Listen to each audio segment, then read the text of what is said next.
Oh, you know what I love? Sports. Love sports. Sports. When it comes to Texas A&M. Where are you getting this information? Let me tell you. Welcome to TexAgs. It's here.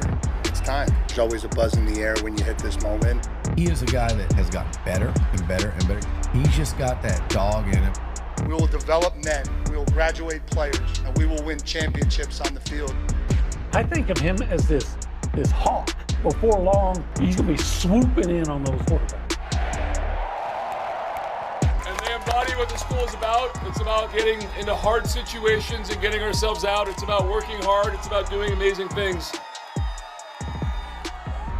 And this is a real program. It's not fake. This is a real place. And if you want to be really good at football, this is a really good place to be. You know, if I'm betting on anybody, it's the Aggies.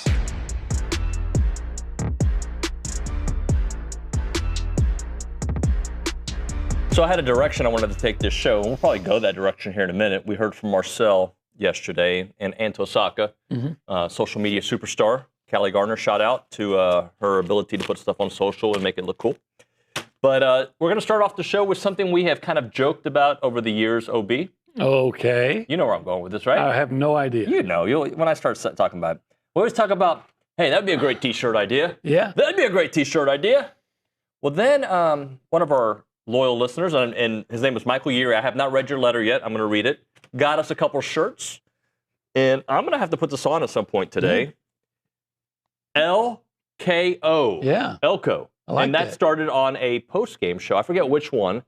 I started saying, hey, man, we should, I was kind of joking, but being serious. LKO for Elko, right? And this shirt has Mike Elko knocking fools out. And it says LKO. So very nice of Michael Yeary. Yeah. I'm going to have to put this on. I hope it's a medium. That's a large. Okay, it'll shrink. I got one that says, my Aggie Conda don't want none. And he's You want to remind folks where that started? Well, we were talking about the run defense that was playing so well early last year, and the song, so Baby got back. Sure makes a lot. Yeah, I can't remember exactly how I got there, but made that comment, and then I think that actually stemmed from one time a conversation with Lucci and Broniger when they called me in because they were asking me about Varsity Blues and what movies, who was in it, and I said something about John Voight, and then they started discussing what movies John Voight was in. And I said, well, he's in Anaconda, and then they asked me if Broniger asked me if I was going to be in a remake of Anaconda, like Anaconda 2. I said, we'll be playing the title role, and it became jocularity from there. Yeah. So I'm just going to walk away. Shirts are great. Thank you, Michael Yeary. Thank you, Michael Yeary. Yeah.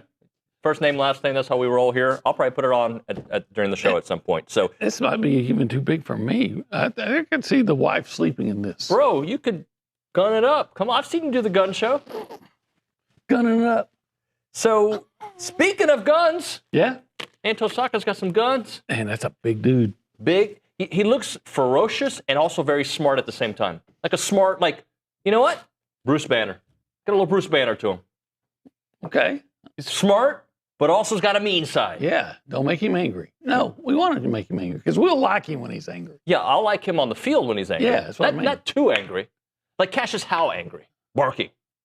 I just, want to see that guy go in there and be a dominant pass rusher. Yep. And he looks like he could be. I know he only had 3 sacks at Northwestern last year, and I imagine he was doubled and triple teamed and constantly chipped and all those things because who else are you going to worry about? But the work with Tommy Moffitt and his dad has obviously made a difference. I mean, he was a big guy anyway, but now he looks like, he looks Myles Garrett-ish. Ish. Yeah. Well, you asked a very good question of Anto, and I think it's something we've talked about on the show. We were curious. I asked him something earlier about how A&M is using him differently than Northwestern, but you asked about his how many double teams he would see because he was the premier guy on the line. Right. You want to hear that soundbite? Okay. Let's do it. Let's listen to OB ask the question and then how Anto responded. How hard was it to mount a consistent pass rush when you were at Northwestern? I'm wondering, were you facing double teams triple teams frequently, or how often would you say you were double teamed? I'll say more times than not, but me, that's not really the mindset that I have. The mindset I have is that I'm going to get the quarterback by any means necessary. So. By any means necessary. I'm going to be weird for a moment. Go back to that, and you can pause it. You don't have to play it, Reese. But I just want to show something real quick because talking about the Tommy Moffitt effect. How hard was it? Pause it right there. Look at the vein in that bicep, bro. That guy could crush everybody at TexAgs at the same time. That is a jacked fool. Yeah. Well, and I mean that as a term of endearment.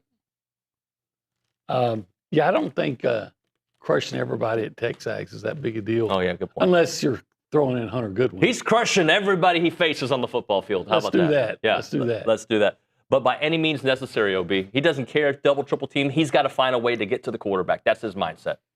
Yeah, but you know what? If a guy is double teamed, that usually means somebody else has got one-on-one blocking and it opens up opportunities for somebody else. What are they going to do? You know this is going to happen, that in obvious passing situations, they're going to put Saka and Marco Jones on the field at the same time. And then you can get a good inside pass rush from DJ Hicks, and then Mike Elko's going to come up with some kind of blitz where he's going to bring somebody. I think, I'm not saying they're going to get 43 sacks this year like they did last year, but I think it's still going to be a formidable pass rush. I think so. And just a little hint for everybody, we will be talking more about the pass rush in the upcoming segment. Let's hear from Marcel Reed. This might have been your question as well. I don't remember who asked it, but about the maybe the differences between Colin Klein and the way Holman Wiggins is going to use him. And, one of the things Marcel said was there was a similar but. So here it is. Yeah, there aren't too many differences, but, Coach Wiggins has kind of expanded it a little bit. Obviously, I've said this before, but he was at Bama and he was, one of kind of their pass game coordinators a little bit while he was over there. So just having all those guys and kind of translating those guys to with the guys that we have now, we can do a lot of different things. We can move the pocket. We can reset our throwing lanes and stuff like that. So I don't know if you guys seen it, but just, the play action fakes and kind of half rollouts, getting the set up in a different gap, making sure that we move the pocket so, really good edge rushers can't get to us as quick as they can. Things like that to give us time and see routes develop is things that he's done. So the rollouts will look a little differently because of the way they're going to try to get rid of the ball quicker, make sure that the pass rushers can't get to them. And it's all about timing. And you can hear Marcel kind of like his face lights up when he's talking about the possibilities of moving the offense and getting it to the receivers. Yeah, look, I think that I think where Marcel's concerned, if you're going to be moving him around, first of all, that's a great thing. Mm-hmm. And I think Holman talked about, look, it's not means he's never going to be in the pocket. He'll probably be in the pocket more often than not. But they want to move the pocket there. We've seen him practice them rolling him out. And anytime Marcel's on the move, I think it puts more stress on the defense. I think with the receivers they have, and with the running backs they have, anytime you're already putting a lot of stress on the defense. So if you're putting more stress, that's only a good thing. And I think they're going to be. I really think if the blocking holds up, and I'm always going to say that until I see it with my own eyes. But I think they'll be every bit as explosive as they were last year, if not more so. All right, let's hear one other soundbite from Marcel yesterday. And when people, I don't want to say take shots, but when people downgrade Marcel, what is the big thing they bring up? Well, a lot of them, there's turnovers and the interceptions, and then some are still questioning his ability as a passer. Okay, but the turnovers, I think, is what most people look at, right? So here's Marcel on how camp has gone and his lack of turnovers. Yeah, well, one thing, I think I've not turned the ball over, so I think I've done a really good job at that. I think I've done a really good job of just, game managing, making sure that everybody's on the same page, that we get plays off and that we're all doing the same thing and know what our assignments are. Just making sure that the energy's up every single day. It's hot out here. Sometimes we come out in the middle of the day in practice, but we're going to be out here in the heat on these 2:30 games, especially when we play Arizona State coming in. We're going to have some heat. So just getting everybody's mind focused on that and making sure that we're practicing through it, pushing through it, keeping everybody uplifted while we're out here is the most important thing. When you say no turnovers, that mean like no interceptions during team periods? Yes, 100%. No interceptions. Trying to manage, exchanges with the running backs. We have a lot of different calls, and where we change putting the running backs in Reno, or having them right next to me, or just different things where we do run schemes where we have to do different footworks and have the ball in different areas. So things like that, making sure the ball stays off the ground, because that's one of our biggest goals. Make sure the ball stays off the ground. And he was talking about different types of turnovers too, not just interceptions, although he hasn't thrown any, but making sure that the exchange with the running back, center to quarterback to running back is all clean. Right. And we talked about yesterday, if they can, what'd you say, if he can cut his interceptions down to 5? Yeah. Yeah. I mean, 7 or below would be good, right? Yeah. They're going to throw some. That I think equates to a playoff caliber season. Yeah. Doesn't not necessarily get in, but you're going to have a shot at it. The two markers that I think, even in the years that A&M has struggled, right? The 5-7, the 7-5. How many of those games came down to a couple plays? Many of them, right? Oh yeah, absolutely. So let's just, for kicks and giggles, suggest that a lot of these games this year are going to come down to a play or two. If you tell me that this team is getting more opportunities with the ball, then the likelihood of winning those one-possession games, to me, has to go up. Oh, absolutely. I mean, it's just mathematics, right? If you can get, that's why coaches will tell you that and everybody who follows football knows this is like football 101. If you're in the plus on the turnover ratio, that's perhaps the most important stat toward winning. Yeah. Because you get an extra possession while you're taking possessions away from your opponent. So I'm going to bring up one quick topic. I have not read through it, so Carson, you may want to do some research on it. I just read the first line, the headline, and the first few lines. Okay. Okay. An attorney representing Commanders quarterback Jaden Daniels informed LSU it can no longer use his name, image, and likeness, and said he felt profoundly disrespected after LSU allowed cornerback DJ Pickett to wear his former number 5 jersey.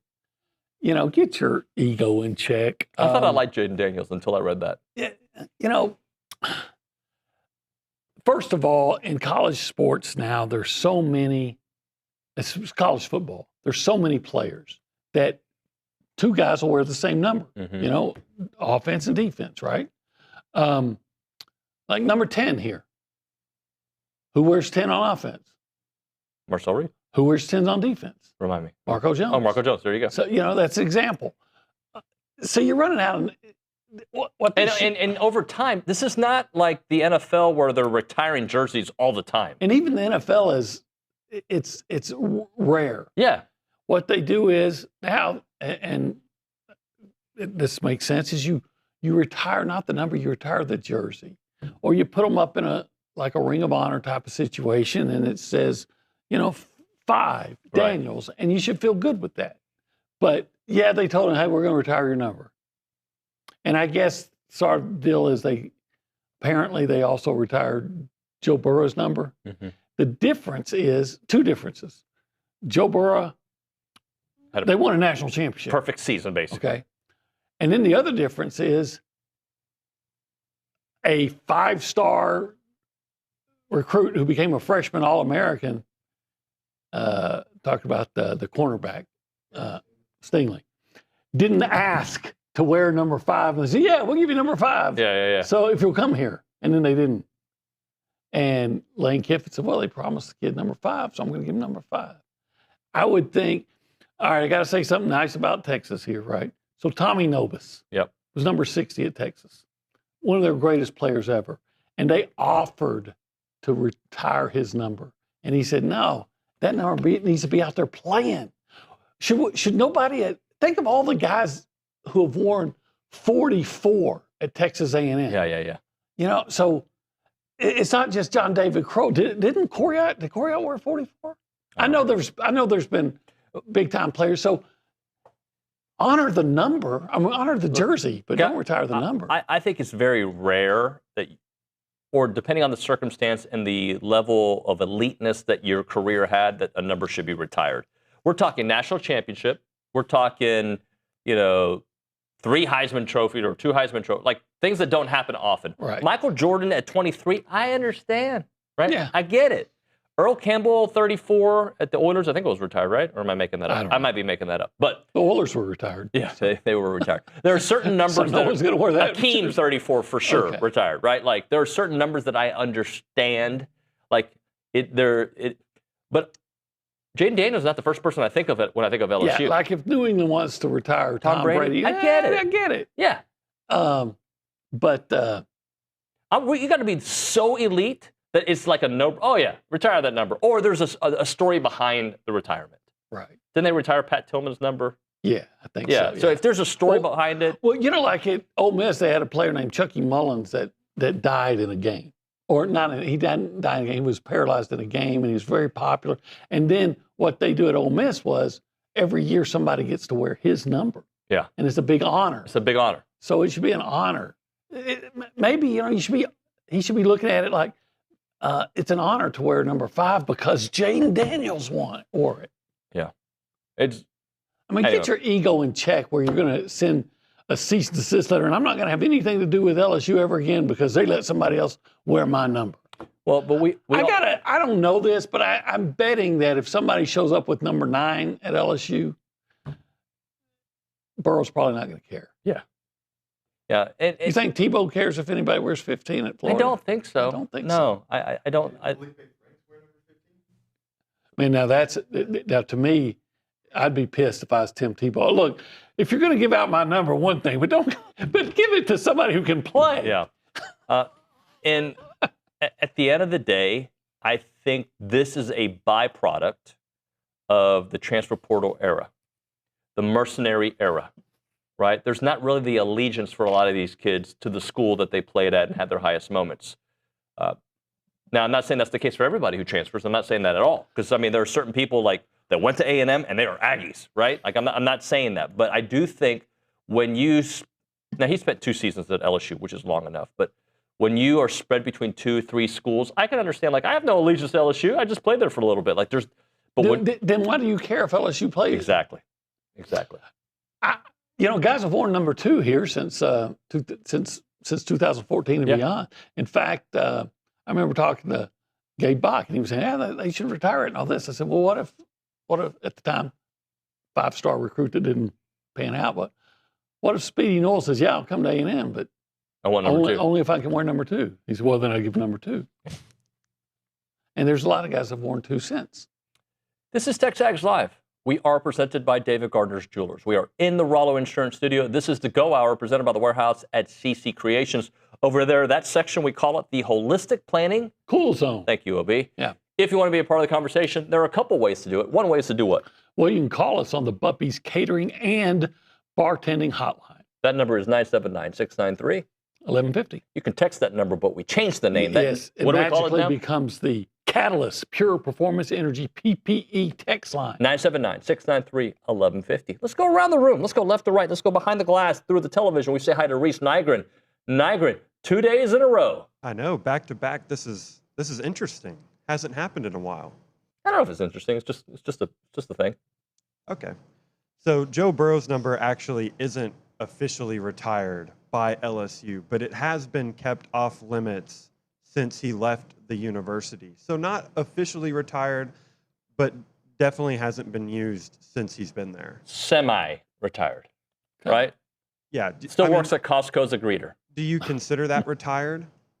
It's strongly suggested, but they haven't completely done it just in case that amazing 5-star wants to go there. You never know. And that's what they're holding out on. And again, I don't know Joe Burrow. He seems to be a pretty normal guy outside of his ability.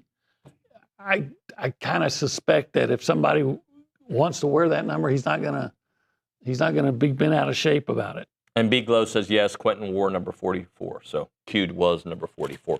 Let's go to the Angry Elephant News and Social Center. Carson Stein. Hello, sir. Howdy, good morning. How are y'all doing today? Good, man. What's up?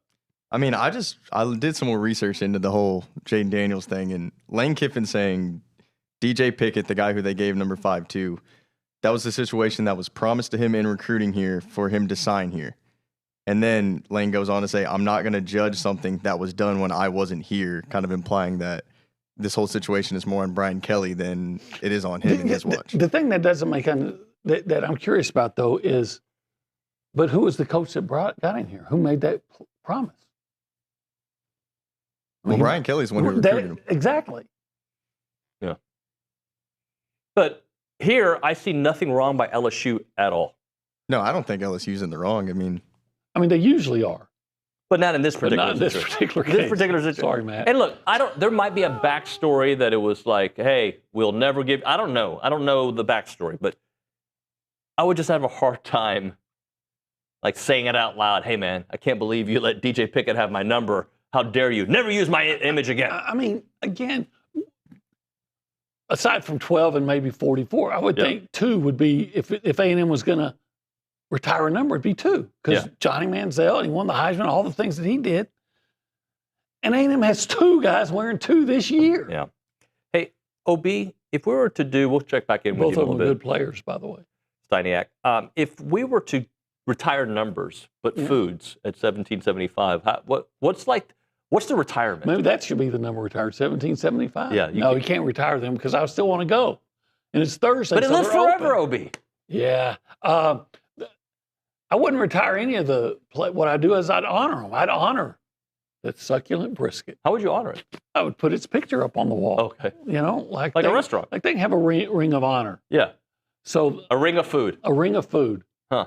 Like an onion ring of food. Like have the succulent brisket and then the amazing pork ribs and then you'd have the outstanding. I'm always come up with a new adjective for the jalapeno cheese sauce out. And then, the turkey.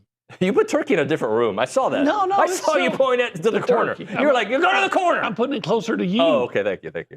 And even the pulled pork. I know that's not my thing, but a lot of people like pulled pork. And it's the people that like it tell me they think it's awesome.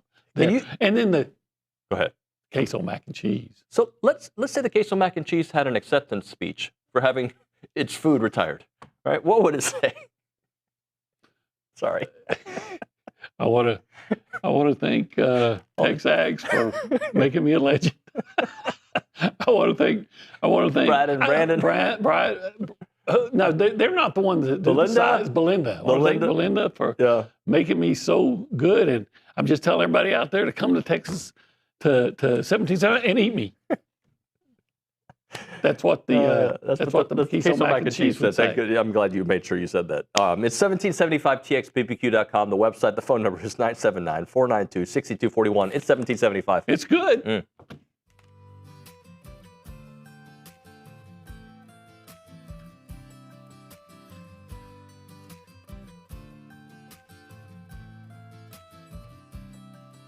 Hey guys, David Nuno here to talk about our new partners with EventPipe. They are a leader in hotel booking technology, and now they're giving you a chance to support Aggie student athletes every time that you travel.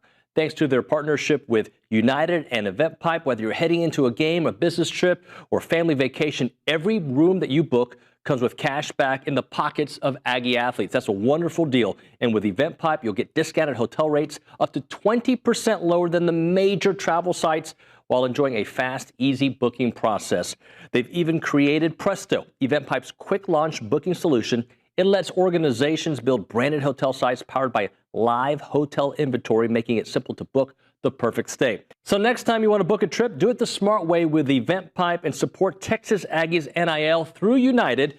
Visit their website, tau.eventpipe.com. I wish I had Olin here for it because he loves energy drinks. Catalyst Citrus Spark. This is one of the new flavors out there. Whether you're grinding through workouts, cramming for a test, or closing in on a deal, or getting ready for TexAgs Live, you never know, right? Fast becoming the go-to fuel for Aggies everywhere. Zero sugar, I'm all in for that. Or synthetic sweeteners, no artificial colors or flavors. Catalyst delivers clean, high-performance energy with smooth, crisp taste that is never syrupy, designed for both health and hustle. You want to get going, you use this Catalyst right here. It's about pure energy and pure results. And what sets them apart? Packed with premium nootropics blended to boost focus, clarity, and mental stamina. I need this. I'm in, guys. I'm in. Plus, with plant-based caffeine, vitamin B12, B6, Catalyst supports metabolism and energy production, making it more than a drink. is your lifestyle training partner. Built for competitors on the field, Catalyst fuels strength, focus, and pure results. Buy now at drinkcatalyst.com. That is drinkcatalyst.com. Train harder, think sharper, pure results is Catalyst.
Me?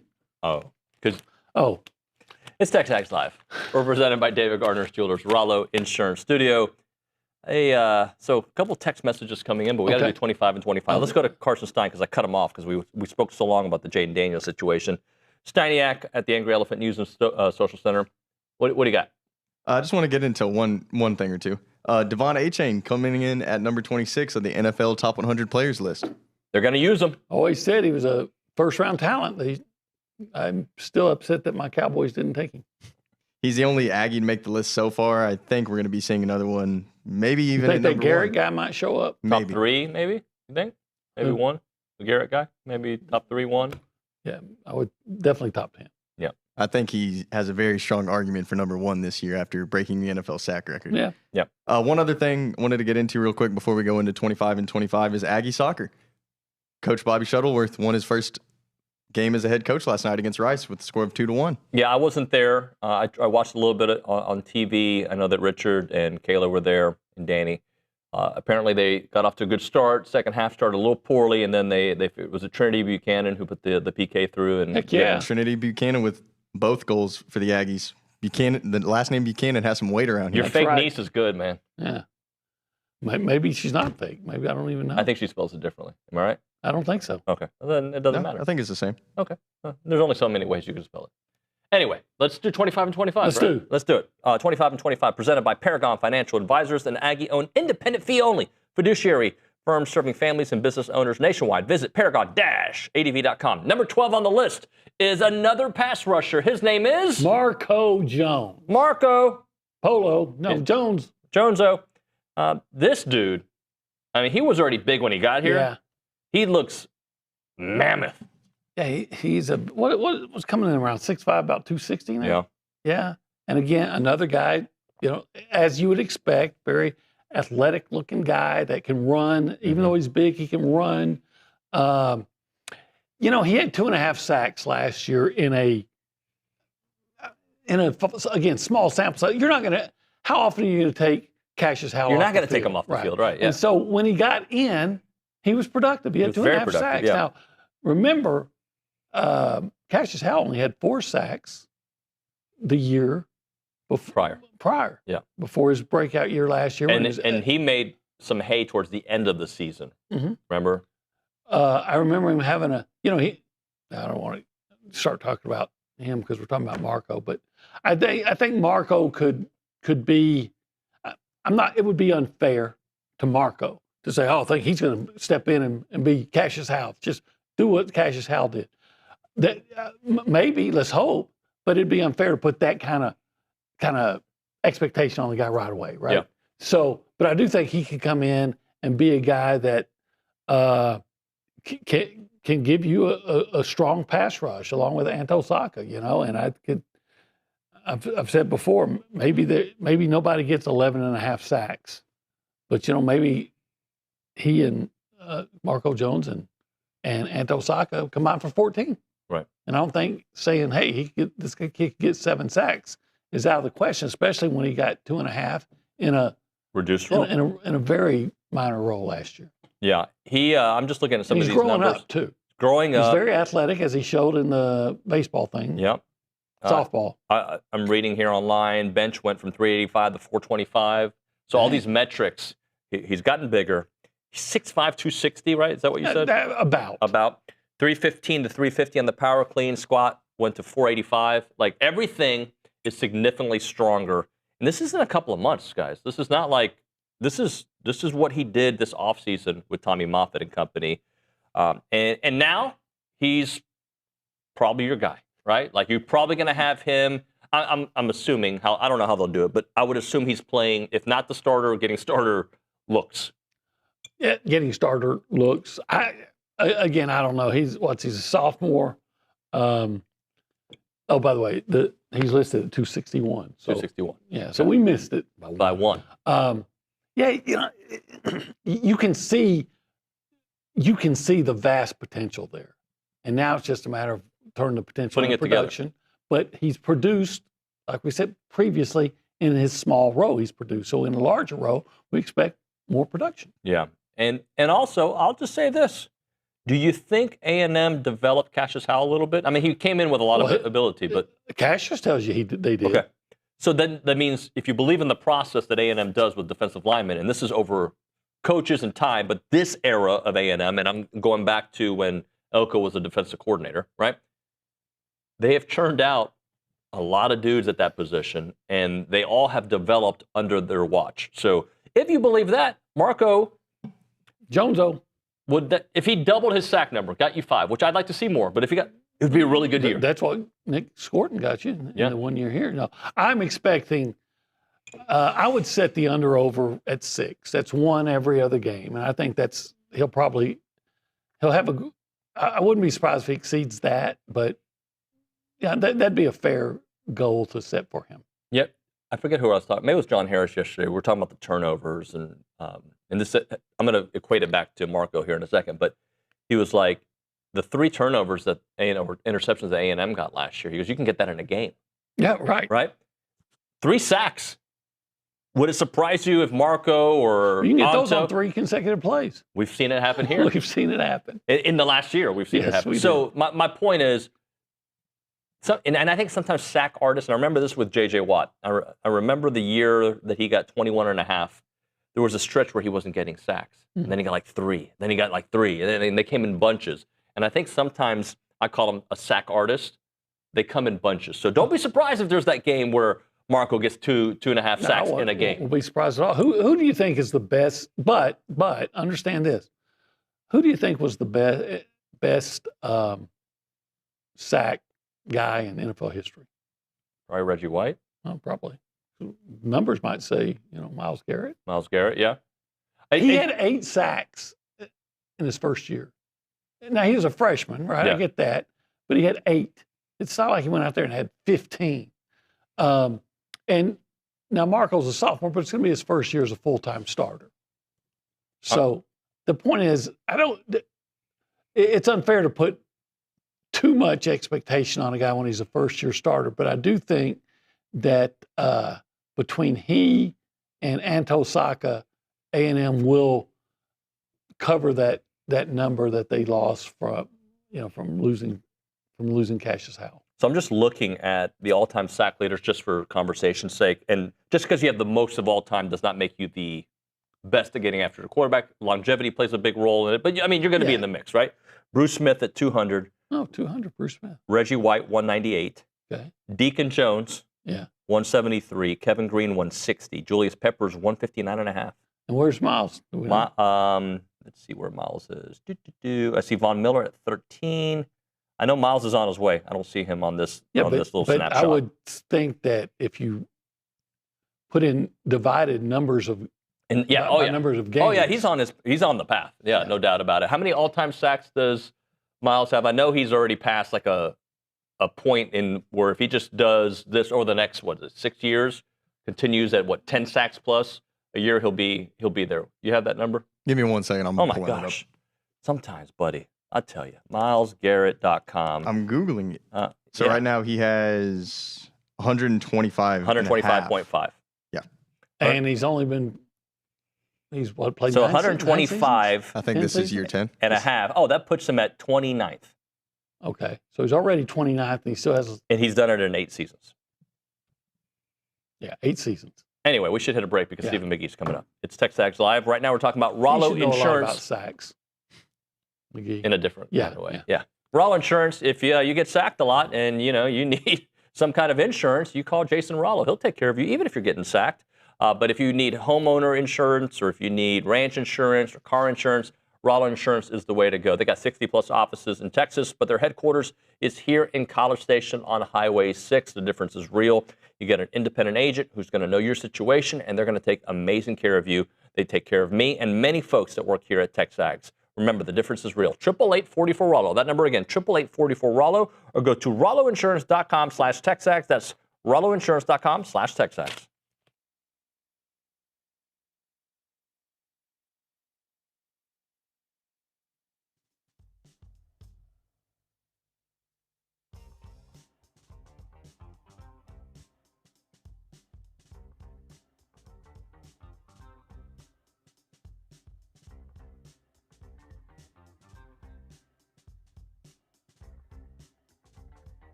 And we're back. We got George in attendance. Stephen McGee is with us. Olin Buchanan. It's the Go Hour presented by the Warehouse at CC Creations. And this segment is brought to you by our good friends at Paragon Financial Advisors. They want to be your QB1 like Stephen McGee and your financial QB. Check them out and help you call the right plays for your financial future. Paragon Financial Advisors. What's up, buddy? I just saw our text from Rusty. Yeah, did you see this story? Oh, is this the snake in the helmet? Snake in the helmet, yeah. How does that happen? Well, I have no idea. Where do you store your helmet? It's probably on the ground. No, but hold You're on. not paying attention. And when I was in school, during practice, they never let us take our helmet off. But he's probably on the ground, and the snake just sees it and maybe they crawls. Well, I never took my helmet off because I was bald. But I mean, the question is, when did the snake enter the helmet of this kid in Arkansas? Could it be when it was in the locker room in the shed and it just found a warm place? Could be. So it was there all night. It was sleeping. You put it on. It's like. I think it seems suspect, or as the young Jin would say, Sus. is it sus? Sus. Right? Is that right, David Koresh? Sorry. I just can't. That's it. Hey, I like this Fu Manchu this morning, by the way. It looks good. Looks really good.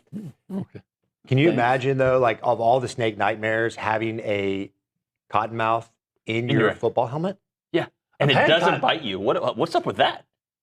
And I mean, he was an offensive lineman. What was he? I don't know. But you're hitting with your helmet. It's moving. It's getting scared. It seems like there'd be a little weight to it and feel. It's weird. And it moves. It's 2 feet long, so it's all curled up underneath. Blech. Oh, man, that's a nightmare, isn't it? Yeah, I don't know if I'd play football again. I think that would be it. Did we get some shirts? We did. Did you get shirts? Can I see one? Yeah, here, check it out. This is one of my sayings, LKO for the knockout. So I said this on the show, and one of our viewers made this happen. I love it. It says that. My Aggie conda don't want none. It's something I said on the radio. I remember well. I do. So my Aggie conda. Yeah. That's a perfect shirt for you, OB. I think everyone's going to sleep in it. I could see you in retirement wearing that on the couch, watching the Cowboys, feet up, just enjoying a nice beverage as you watch your Cowboys I play. can see that as well, or the Aggies, or whoever. Maybe I'll just wear it just to wear it, you know? Yeah. Maybe you just wear it at the gym. And then people ask me about it, and I'll explain the whole situation. Do we get some tats? What do we put a couple Band-Aids on this morning? No, it's for, health issues. Okay. Yeah. I'm going to let this get awkward. Yeah. Yeah. Love this. It's like mumbling into commentary. I just wanted to make it sound like it was. I got warts, and the wife came up with this. She has this, this Potion. Hispanic way of removing a wart, right? So this is, she was going to give me the ojo if I didn't do it. So you know what I'm talking about. No, I don't know. You don't? You've never heard it? I gave him the ojo. Anyway, She's gonna give you the look? There's Hispanic people all over heard that. So, I know that. And so I said, do whatever you say. Maybe it'll work. Yeah, my wife was giving me the Bofa.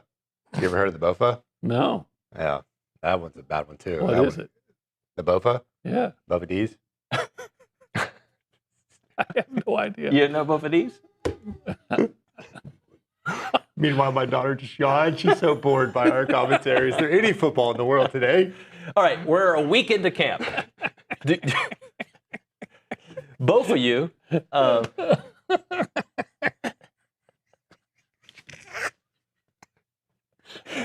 of you. We're a week into camp. Do you think things start developing at this point, or we still need a little? I mean, they just did pads for the first time yesterday. Developing as in, like... Getting better. Oh, for sure. Yeah. That's what it's all about. The grind. Yeah. Find out. Or maybe developing like, all right, we are starting to feel this is maybe our offensive line that is working the best. And, okay, we can do this with Terry. At this point, do you think those things are really clear to the coaching staff? Yeah, I would imagine, especially after, I think it gets pretty cemented after the first scrimmage. I feel like that's when they just say, hey, what we've seen up to this point has now been substantiated in a game-like environment. These are the guys under the situation where coaches are kind of removed. It's not controlled, meaning that you don't know it's going to be third down. Right? There's all these scripts, these parts of practice where it's like, hey, we're going to be getting blitz, and so blitz is coming. Well, when you're out there in a scrimmage environment, you have no idea what the defense is going to do. So you see guys react under different circumstances and under, different types of, situational football, right? And so I think, yes, I'm sure they have a very good idea who their guys are going to be in rotation, but some of that stuff will still work out. And there are always those guys that just, for whatever reason, when the lights come on in a game-like environment, they just go out and ball. Right. Whereas they, may not be wonder kids in a one-on-one or 7-on-7 type environment, but they're the guys that make plays when the lights come on. And I think that's where the scrimmage kind of helps you. And there's always the other side of that, too. The guys are great in practice, but when you actually play, maybe not so much, right? What's the saying? Look like Tarzan, play like Jane. I would suspect that they've got this, even before August camp opened up, because I refuse to call it fall camp, but anyway, that they kind of, all right, we think this is our starting lineup. Yeah. And then the next 3 weeks is going to either prove us right or we're going to have to make some changes. Absolutely. Who is this guy, by the way, that got interviewed for the Aggies that looks like he's 45 years old? You mean Antosaka yesterday? Did you see the guns? That dude looks like, I don't know, a 12-year NFL vet, doesn't he? Yeah, but I think reaching the peak of his career in the NFL, not entering his last year in college football. How old is he, 20? That'd be 22. 22 probably. He's 22. He's graduated from Northwestern. So he's obviously smart. That guy is a unit. Yeah. Yeah. Like a Michael Clemens get off the bus first guy. We figure he might be the next great pass rusher here. He's 22. I'd like to get your thoughts on, because I think you know a lot about being sacked. I do. I'm good at that. I mastered that art, OD. That's good at making my offensive line look worse. There's an art to that. And my good friend Kirk Elder would attest. Yeah, I mean, and I think it is actually a really good point. Now, what would you be thinking as a quarterback? You look over and see this guy that you just said looks like he should be an NFL 12-year vet. It's like you're in this chaotic event and you just try to act like it's not happening. Like you're on a plane and there's just crazy turbulence and you just kind of like take your mind somewhere else. As you have to do as a football player. You're like, how much do players talk to each other across the line of scrimmage? Yeah, it depends on if it's Baker Mayfield or or me. I was generally on the receiving end of that conversation, and there's quite a bit. And there's quite a bit of conversation pre-snap at the line of scrimmage, guys talking as well. And I mean, it creates confusion, distraction. That's why guys a lot of times jump. And I don't know if they try to police that better in recent years. But, yeah, I mean, you can try to mimic snap counts, and the defense can throw you off, move, stem, talk. Yeah. They're also, I remember we were playing Nebraska one year. So you'll think this is funny. And they had this middle linebacker. And we would audible, and he would just literally, like, I remember him vividly saying, smoke, draw left. And I watched their entire defense shift to left. I was like, what do we do? Right. It was literally smoke, draw left. They knew by the way we were lining up. And so they called our plays the entire game. And I'm like, this is getting really annoying. But I could hear him be like, zone read right, option left. Sounds like they had better coaches than you did. But I mean, Osborne over Francione. Yeah, I mean, it's a deflating feeling, though. You're talking about, like, conversations. I mean, obviously, we're still going to run the play that we're supposed to run, but, like, they know what's coming. They have a step on you. Yeah.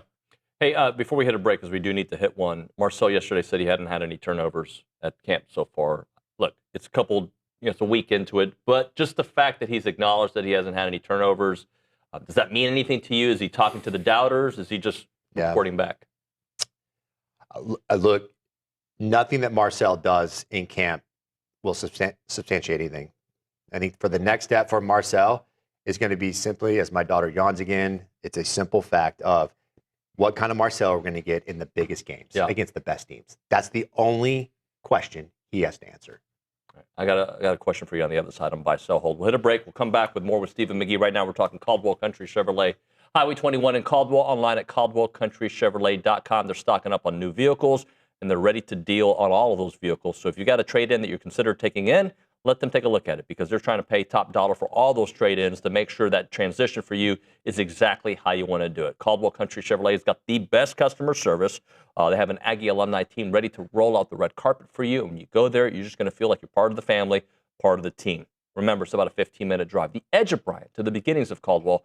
A short conversation away, but you'll see the difference when you step on the lot and do business with the good people at Caldwell Country Chevrolet. Highway 21 in Caldwell, online, caldwellcountrychevrolet.com.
Time for a little buy, sell, hold, brought to you by Aggie and Paragon Financial Advisors. If you want financial guidance that truly puts you first, visit paragon-adv.com. I'm going to give you 3 scenarios, and I want you to tell me which is the most likely of the 3 in the buy, sell, hold categories. Terry Bussey scoring 3 different types of TDs this year, so kick return, rushing, reception. Marco Jones or Anto Saka give you 10-plus sacks, one of those guys. And Ruben Owens rushes for over 1,000 yards. You want me to go first? Well, you're the guest. I'm going to buy the Terry Bussey touchdown theme. Okay.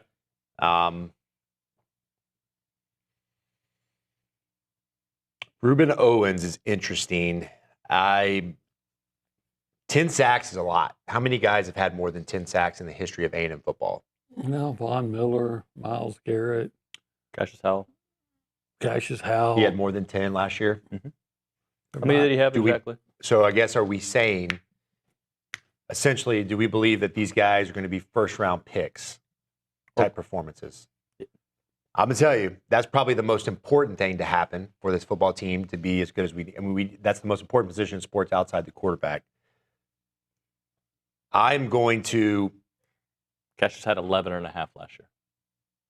I'm going to buy the run game, and I will sell the sack stat. Okay. OB? Okay, I'm going to buy. I'm buying Reuben Owens over 1,000 yards. You're buying that? Okay. I think that's the most possible. Yeah. The next one, I'm actually going to say the sacks.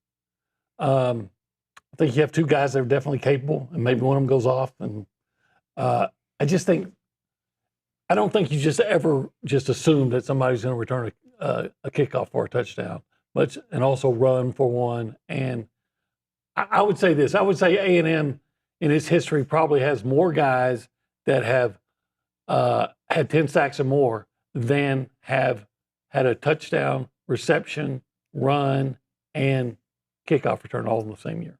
Yeah. Now A-Chain did. Right. But that's a good point. I don't know. I want the sack stat to be, out of all three, if I could pick one to happen, it would be the sack stat. But if Reuben Owens is running for 1,000 yards, doesn't that mean the offense is clicking?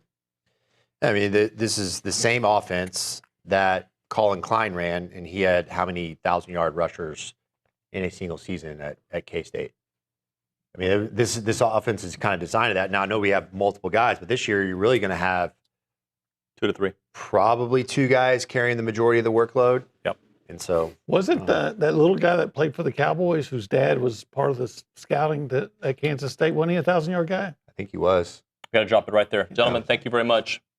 When we come back, we'll talk to Eric Cain, talk a little Tennessee football, get to know their story next on TexAgs Live.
All right, we're back here on TexAgs Live. We're presented by David Gardner's Jewelers Rollo Insurance Studio, hour number 2 of the program. So if you were listening to the show during SEC Media Days, I went in thinking one thing about Tennessee, and I left kind of thinking, man, that team might actually be better than I thought, and it's because I listened to the talk. So let's talk to somebody who knows them quite intimately. Eric Cain, co-host of Tyler and Cainer on 99.1 The Sports Animal, and also the host of LockedOnVols, joining us here on the Buppy's Catering and Bartending Hotline. Cainer, what up, man? Hey, appreciate you having me on. Thank you. So, all right, I'll set it up the way I did your intro. I thought of Tennessee as like, man, this has got to be a step back. They can't continue having new quarterbacks and being successful and this and that. And then I heard all the talk about the defense, all right? And obviously Jim Knowles coming and what that can do. And, hey, it doesn't matter who the quarterback is. Josh Heupel has an offense that moves the ball. Kind of like Lane Kiffin. You know you're going to get production from your quarterback no matter who it is, right? So I say all that to you.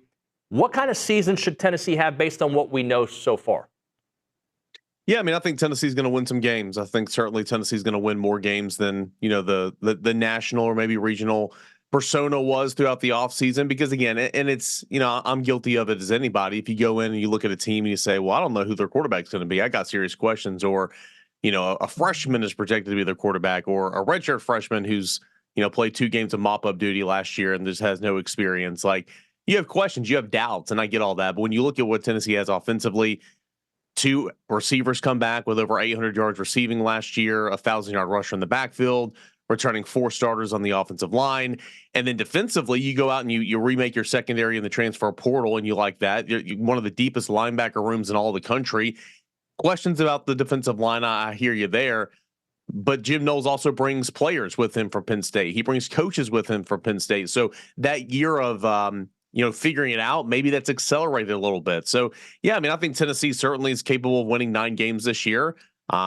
You know, if you don't get good quarterback play, you go the other way a little bit. But I think Tennessee can win 9 games this year. And, you know, depending on where those losses come in, be in the college football playoff conversation in November, something that Tennessee actually wasn't in whenever you lost to Oklahoma at the 1st of November last year. So a playoff chance is there dependent on what they get from quarterback play.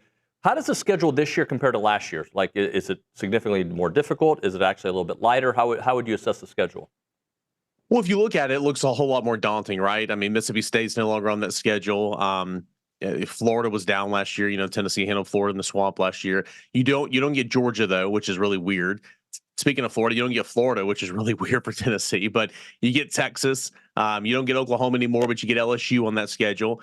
There's you know, you got Georgia Tech in week 2, which is the Power 4 non-con. And, you know, if you go down to Bobby Dodd and handle business there, you come back, you got Texas 2 weeks after that. That'll be the big one to kick off SEC play. And then you have a stretch of, you know, Auburn comes to town, Alabama, then you go to South Carolina, Arkansas is in that mix as well.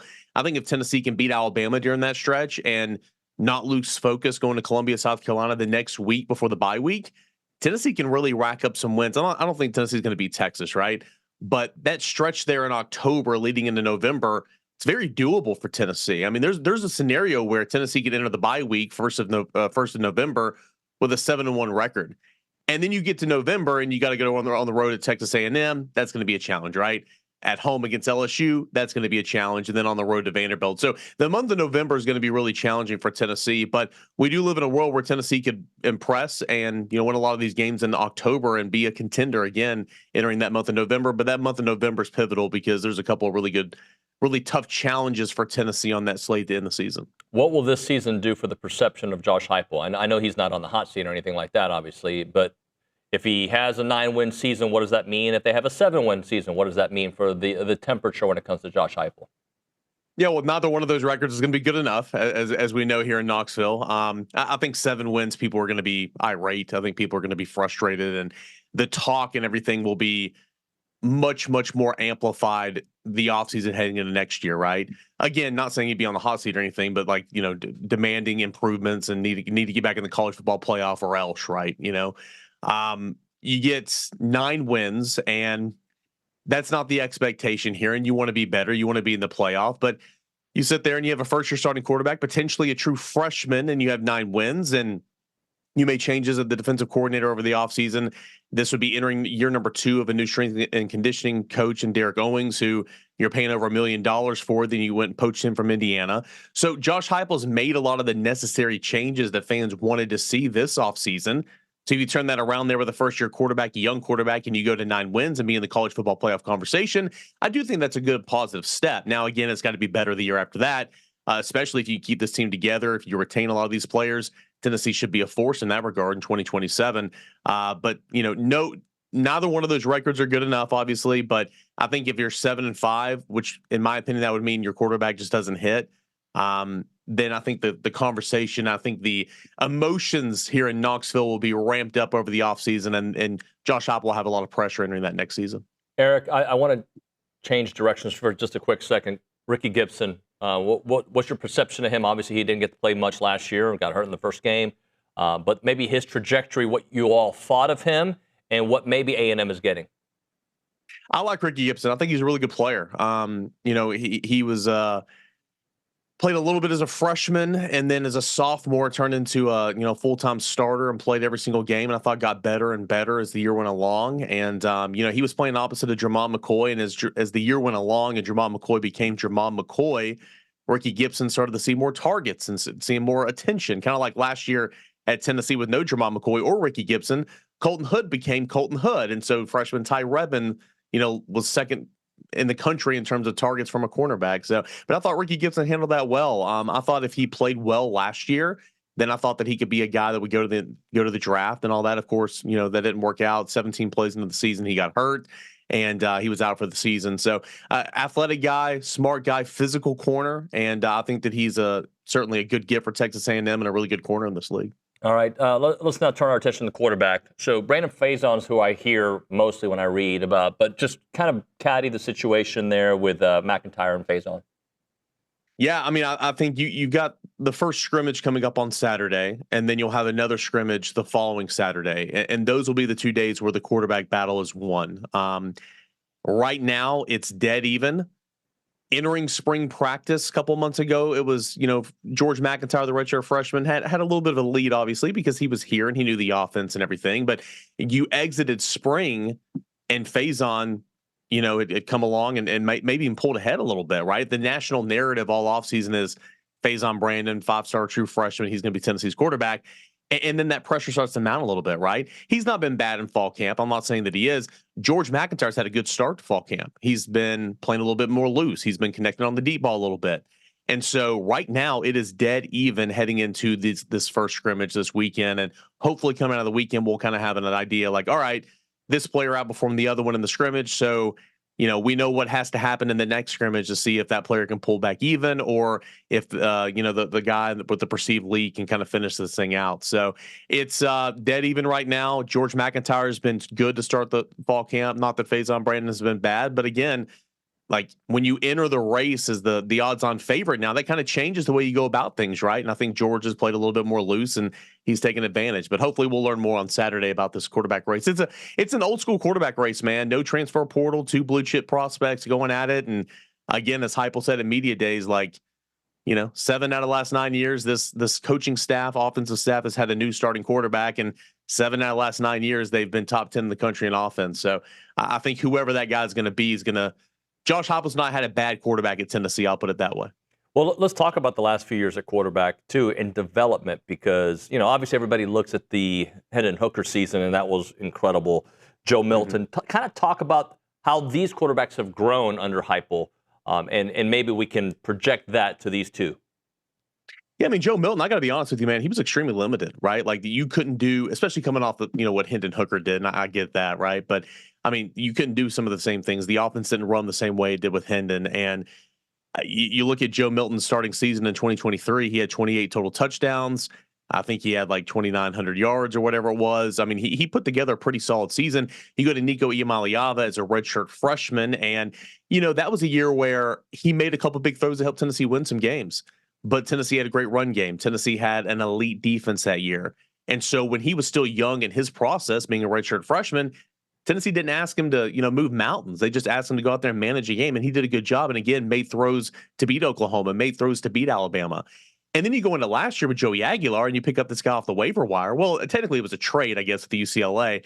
And but he had started Appalachian State, and I think in like 2 years threw for like 60 touchdowns or whatever, about 30 picks, and you knew what you were getting, a gunslinger. But I don't think anybody realized he was going to lead the SEC in passing in the regular season.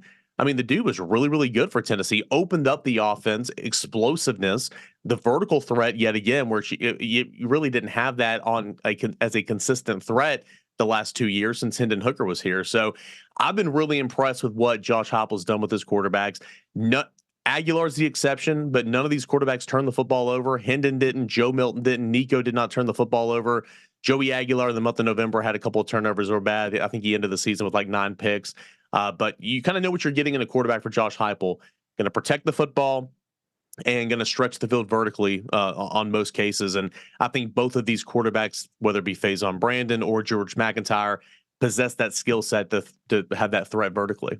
How much do people pay attention to what Nico's done at UCLA and think, oh, what if, or good riddance?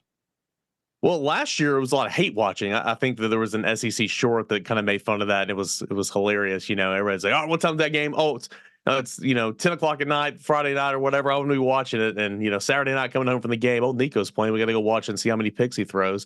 I mean, he got better as the season went along. They utilized him as a runner big time. I think he had over like 500 yards rushing, and he appeared on the Athletics freak list the other day. I mean, nobody's ever not denied that. Nobody's ever like put down the fact that Nico's got incredible gifts, super athletic. It's just about, can you reach the potential where you are? And I thought he was going to take a massive step with Josh Heupel in year 3 of the system, but he left. So at the beginning of last season, it was hate watching.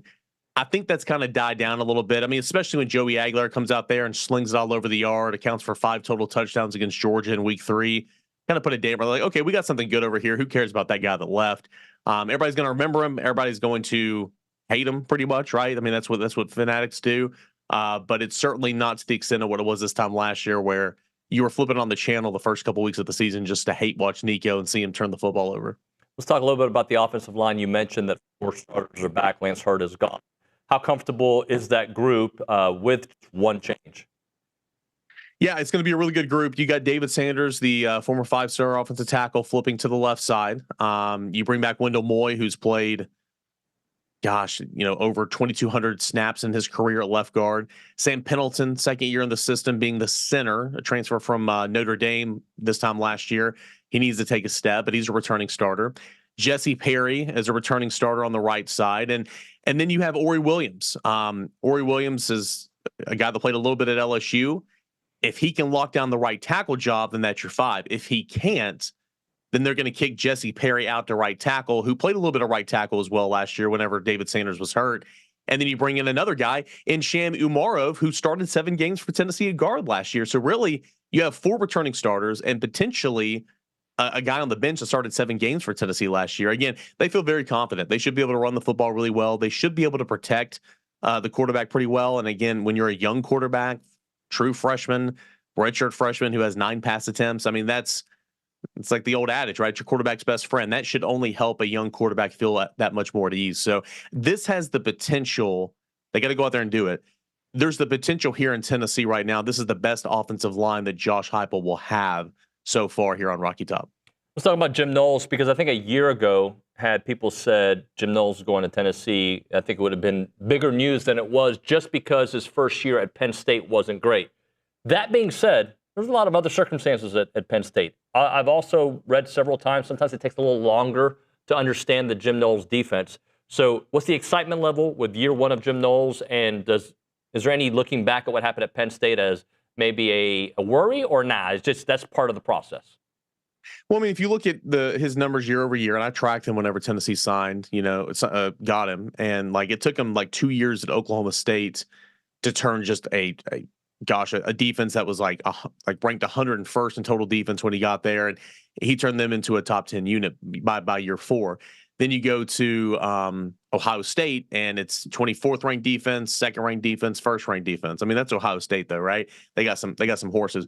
You go to Penn State, and I think he finished last year at 37th ranked defense in total defense or scoring defense. But yeah, I mean, so there's a trend there. It takes a couple of years, but What's different about this go around for Jim Knowles is he brought his defensive ends coach with him to pair with Rodney Gardner on the defensive line. He brought his co-DC and secondaries coach, Anthony Poindexter, who I think is going to be a head coach at some point here in the near future, to run his secondary. He went out and got Derek Jones, who he coached with at Duke for about a decade, to coach the corners. He brought a couple of off the field staff. He brought an analytics guy. And then you brought Xavier Gilliam on the defensive line. You also brought Chaz Coleman, but that obviously didn't work out. You brought Amari Campbell at linebacker and then Dejon Lane at safety. So you're pretty much covered to where he's brought staffers, assistant coaches, and players at all three levels of the defense. And the players, Tennessee's coaches, they've all talked about how so much further along they are on the install, so much further along. There's less explaining, there's more doing. And I think that's really going to benefit Tennessee this year. I think Tennessee's defense, because statistically it was so bad a season ago, I think Tennessee's defense is going to be miles and miles better. I think it'll be a top half of the SEC defense this year. Remind the audience what happened with Chaz Coleman and, how are they going to generate a pass rush this year? Chaz Coleman, he was the prize get in the transfer portal. Ohio State wanted him. LSU, Lane Kiffin wanted him. South Carolina wanted him. He chose to come to Tennessee following Jim Knowles, who he played for the season ago, and his position coach, Andrew Jackson, who's here, defensive ends coach. He was here in spring and feeling some effects of an injury he suffered in November at Penn State. Did the first week of spring practice and then stopped. And he was out for a little bit, and then he was not spending time around the team, and then he was going home. And it became abundantly clear that this guy's not wanting to play football here at Tennessee. And, they tried a bunch of different things and, spending time with the team away from the facility and all that. Ultimately, he just didn't want to be a football player here at Tennessee or in the foreseeable future. And so Tennessee, it was a medical disqualification is how they phrased it. And it's kind of funny. Yesterday afternoon, he was posting a video of him doing drills and working out at an indoor football complex. So who knows what's the future for him? It's not here at Tennessee. As far as generating pass rush, that's outside of quarterback. That's my biggest question. Tennessee actually led the nation in sacks per game halfway through last year, and then they just fell off. But you lost so much on that defensive line. Bring in Jordan Norman, who you were supposed to pair with Chaz Coleman from Tulane, and he's now going to have to be a dog. And you got Marion Dye and Tyree Weathersby, some two veterans on the edge. Outside of those three, a lot of questions about who's going to play the edge. Now, Tennessee has an abundance of linebackers. Jim Knowles will get creative. He'll put 3 linebacker sets, maybe even 4 linebacker sets with some guys coming off the edge in third down or rabbits package or whatever that may be. There's a defensive tackle in David Hobbs that can bump outside and play the edge as well. They're going to have to be creative in terms of generating a pass rush just because there's a lot of inexperience there. But you do have some players at linebacker that kind of can help with that. But no doubt, outside of quarterback, the pass rush is the biggest question entering the season. Eric, let's close out with going back to the schedule, but more of a focus on the A&M game. I know you mentioned that early Texas game being a very difficult one. November for both, most programs now is going to be very difficult. Just talk about the importance of that game at Kyle Field for Tennessee and, as they try to figure out their November stretch. Yeah, it's a huge game. Huge game. Obviously, a really, really good team. Dynamic quarterback. A lot more than just the quarterback. I understand that, but you come off that stretch in October that I mentioned, where actually it's the end of November. You play Texas, and you have Auburn at Arkansas, Alabama, which I think Tennessee can win that game for the 3rd straight year in Neyland, and then out South Carolina. Off week, you go to Kentucky, and I expect Kentucky to be much improved under Will Stein, but I expect Tennessee to win that game. And then you're looking at a 3-game stretch again where you're at Kyle Field, at home against LSU, and then at Vanderbilt. It's just a monumental game for Tennessee because the Vols last year just wilted away in the month of November. Oklahoma lost that you should have won, honestly. You get punked by Vanderbilt. It was just a really, really bad month, and it just it took them completely out of college football playoff contention. You go on the road, and we all know when you lose matters in the eyes of the committee, not how many losses, it's when you lose. Go on the road November the 14th to Texas A&M, and you win that game. That's massive for Tennessee. You lose that game, and obviously that could end any hope of a college football playoff. But still, it's just going to be a challenge because it was a college football playoff team a season ago. Defense is always really good with Mike Elko, and you're going to have a young quarterback playing in a hostile environment. So by that point in the season, we'll see kind of where the quarterbacks are. But that is, I look at the schedule for Tennessee, and I understand the questions, but Tennessee, I believe by the Action Network, are favored in all but 2 games on the schedule this year. both teams from Texas. Texas at home, and of course Texas A&M on November the 14th. So it's going to be quite a challenge, and in my opinion, if not the toughest game on the schedule, the second toughest game on the schedule. I'll follow that up. That Texas game. There's a part of me that thinks that the Longhorns, and I understand all the talent and all that, and maybe this is wishful Aggie thinking here, but I find that to be a very difficult. If they struggled last year at Florida, and Florida wasn't very good, I just think there's a process in the SEC of getting up for these road games all the time, because no matter where you go, and A&M has experienced it many times, you could be the favorite. You go to Mississippi State, it ain't easy to win. Texas learned that last year. I think Tennessee is a significantly better team, and I know you can't compare year to year, but I just think that game might not be as a W as many people are looking at it as. I agree. I mean, it's going to be a real big challenge for Texas. I mean, they kind of looked out. That game's going to be at noon. Neyland will still be rocking, but it won't be a night game. Just kind of like Tennessee going to Columbia there at the end of October. Like, it's not going to be a night game in Columbia. But yeah, I mean, Tennessee's going to throw the kitchen sink at them. And, you know, Arch significantly improved the back half of last year. They went out and got help at running back. They got a nice 1-2 combo at running back. In my opinion, the best wide receiver room in the SEC Texas has. We know about the defense and Colin Simmons and all that. So, I mean, they got players, just like you said, but it will be a tough environment. It's going to be on the road. You know, where is Tennessee's young quarterback by that point in the season, having one true test under their belt at Georgia Tech 2 weeks before? Yeah, it's kind of like, again, like the way I look at the Georgia Tech game. Now, Texas is so much better than Georgia Tech, so I'm not comparing the two. But in week 2, like, you got to go on the road and you got to win. And I think Tennessee's a significantly better team than anything with Georgia Tech. But it's still on the road. It's not in this league, but it's on the road. It's at night, and it's with a young quarterback. So it's not going to be a gimme. Like, that's how I kind of view that Texas game. Like, it's certainly not going to be a gimme. Texas is the better football team, but if you come in there and you're not ready to play, you'll get punched in the mouth. And so, yeah, we'll see. I think a lot of teams will be rooting for Tennessee, which is weird to say, that Saturday to try to knock off Texas early in the season and hand them potentially maybe even a second loss. Eric, great stuff, man. We'll talk to you during the season, all right? Sounds good. Thank you. Thank you. Eric Cain here on TexAgs Live. We'll hit a break. We'll come back. Open segment. And then afterwards, listen to a little bit more from the press conference yesterday and just get to your thoughts and your text messages. I know a bunch have already come in. When you're trying to preserve your family name, your family ranch, the name of the ranch, just the stories behind the ranch, or maybe your family business, you know, these documentaries that Heritage Films does are really going to be a key in keeping that story and preserving that foundation of your family. Because basically what they do is they do these 2-hour documentaries, just like a Netflix documentary, an A&E documentary, but they localize it. They do it for you, like normal people. Everyday Joes having their story told. If you aren't sure you want to have your story told, it's not necessarily about just you. It's about the family. It's about what the family stands for. You've got unique memories that you can pass down to the future generations, and you can talk to your great-great-grandkids today for the future, right? And tell them all about what your dad did and what your mom did and what your family has done and what your kids have done, and pass those stories down in a 2-hour documentary form. Chance McClain and his team do excellent work, and they love telling Aggie stories, and I think you'll be really, really happy when you reach out to Chance and find out all about Heritage Films. The number, 713-893-8341, 713-893-8341. The website, yourheritagefilm.com, yourheritagefilm.com.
We're back here on TexAgs Live. We are presented by David Gardner Jewelers. We are in the Rollo Insurance Studio. Let's check in at the Angry Elephant News and Social Center. Carson Stein, tell me you got some good content for us.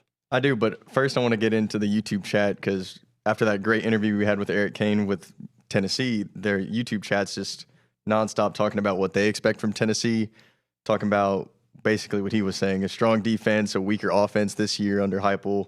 Some think they'll underachieve. A weaker defense under Heupel? Weaker offense. Oh, weaker offense. Sorry. Yeah, but a lot of just how you say it too, the stronger defense, weaker offense with the Jim Knowles-led defense. Everyone's really just I like the interview with Eric Cain. I thought Tennessee, I personally, not the biggest Tennessee guy this year. Well, when you say you're not a Tennessee guy, what does that mean? Like, I mean, I have a hot take that they won't make a bowl game.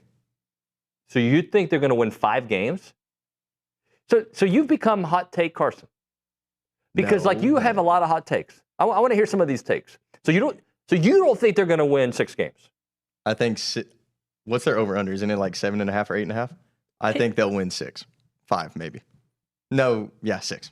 You think they're going to win 6 games? I think they'll win 6. Can you please put the schedule up for me? Be very. Right. I'm just gonna give them. They're going to lose the 50-50 games and win the rest. All right. Tell me you've given them the first 3 games. Yeah, first 3 games easy. Okay, so and then they lose to Texas, right? 3-1. 3-1. Auburn at home. Okay, they'll win that one. That's 4-1. 4-1. All right, so already we are the first week of October, and they're almost at 6. Okay, just want to make sure. At Arkansas. They'll win that one. Okay, they'll go 6-6. They'll go 6-6. Okay, they lose to Bama. They'll lose to Bama. So that means that they are at that point. They'll lose to South Carolina. They'll beat Kentucky. They'll lose to A&M. Lose to LSU. And they'll lose to Vandy. So you think they're going to go? And this is based on what? Like your extensive research of Tennessee, all the data that you've looked up? I just look at the quarterback situation. You don't have a for sure quarterback in this league. Okay. Did you listen to what Cain said about it? Doesn't matter who the quarterback is. He always gets results. I mean, so you're the guy who thinks, and I'm not saying this is wrong, by the way. I'm just saying you're the guy who thinks, new quarterback, no way they can be as good. No, I'm not saying that. It's just like neither of these guys have very much experience at all. Faison has no experience in college, SEC, anything. Mm-hmm. McIntyre has garbage time experience. Did you think that Joey Aguilar was going to be good last year? I thought Joey Aguilar would be. You thought the Appalachian State quarterback? I thought he would have a good season. I didn't think he would. How Eric Cain said, I didn't think he would lead the league in touchdowns. Okay. I thought before the season started, they were before the season, it hasn't started yet. Before SEC Media Days, I was like, they're probably a 7-5 team, which is not far off from what you're saying. The more spin season happens, the more research I do. So if the defense was historically bad last year, and they bring in a much better defensive coordinator, they still got to figure out their defensive line. But I got to think that they're going to make a jump defensively. All right, what that jump is, I think they'll be better. Offensively, he said it right there. 7 out of his 9 seasons as a head coach, his offense has been in the top 10. These quarterbacks that have no experience are highly touted. These are like 5-star blue chippers. I'm not saying they're not going to be good. It's just I think you're saying they're not going to be good.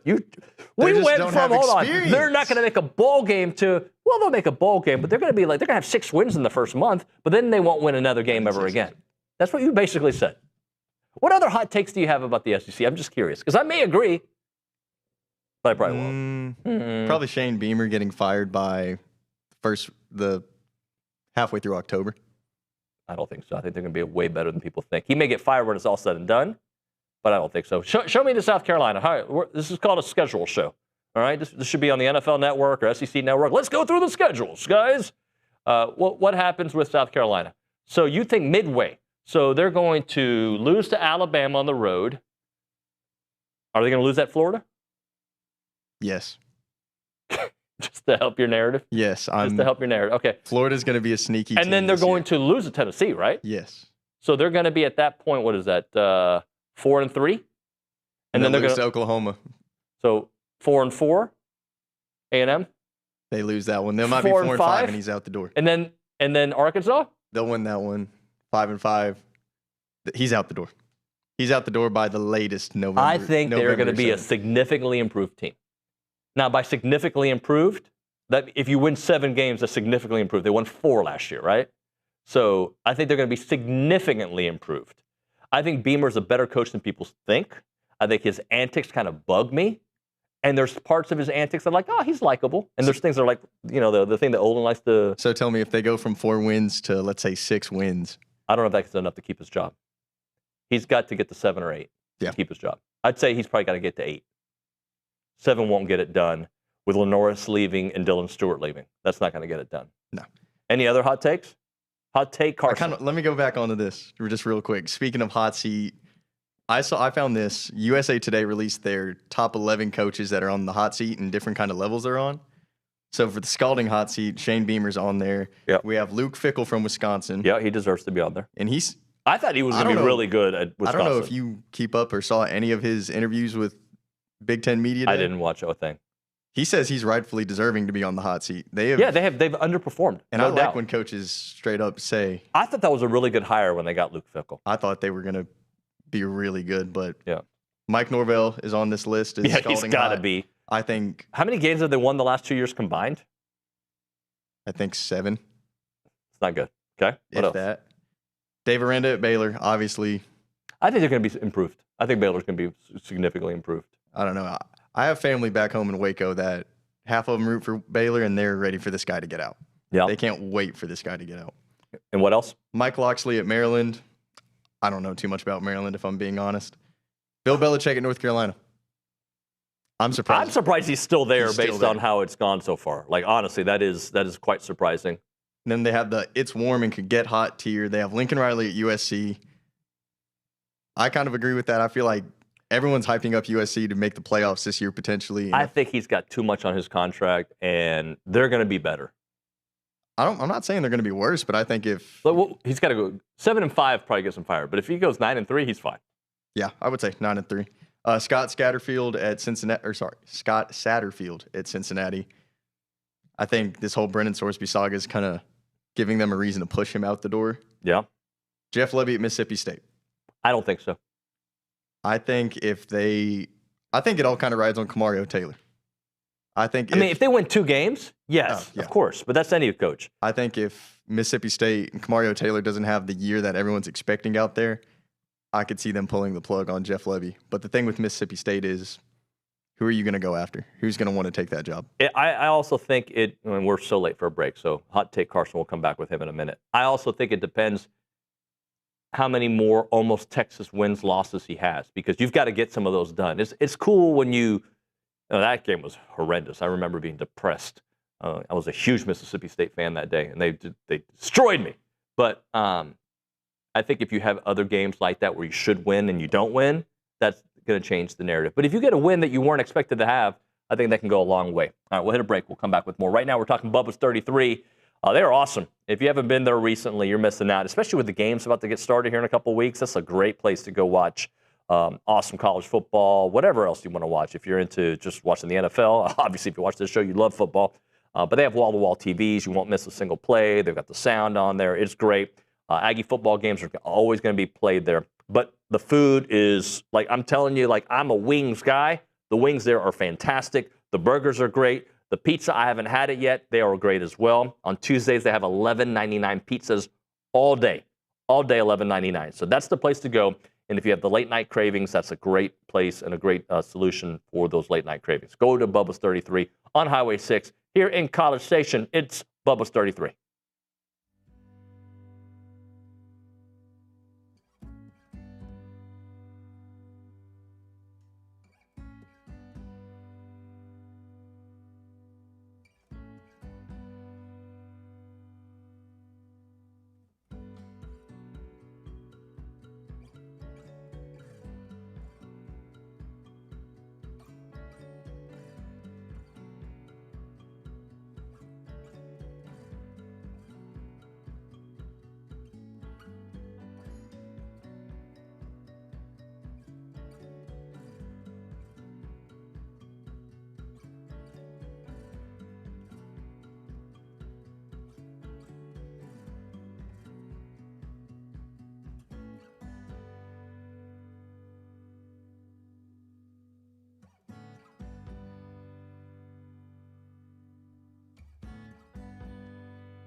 We are back here on TexAgs Live. We are presented by David Gardner's Jewelers Rollo Insurance Studio. We're going to go back to Hot Take, Sports Take Carson in a moment. But before we do that, he's probably going to tell me, Alabama, they're going to be good?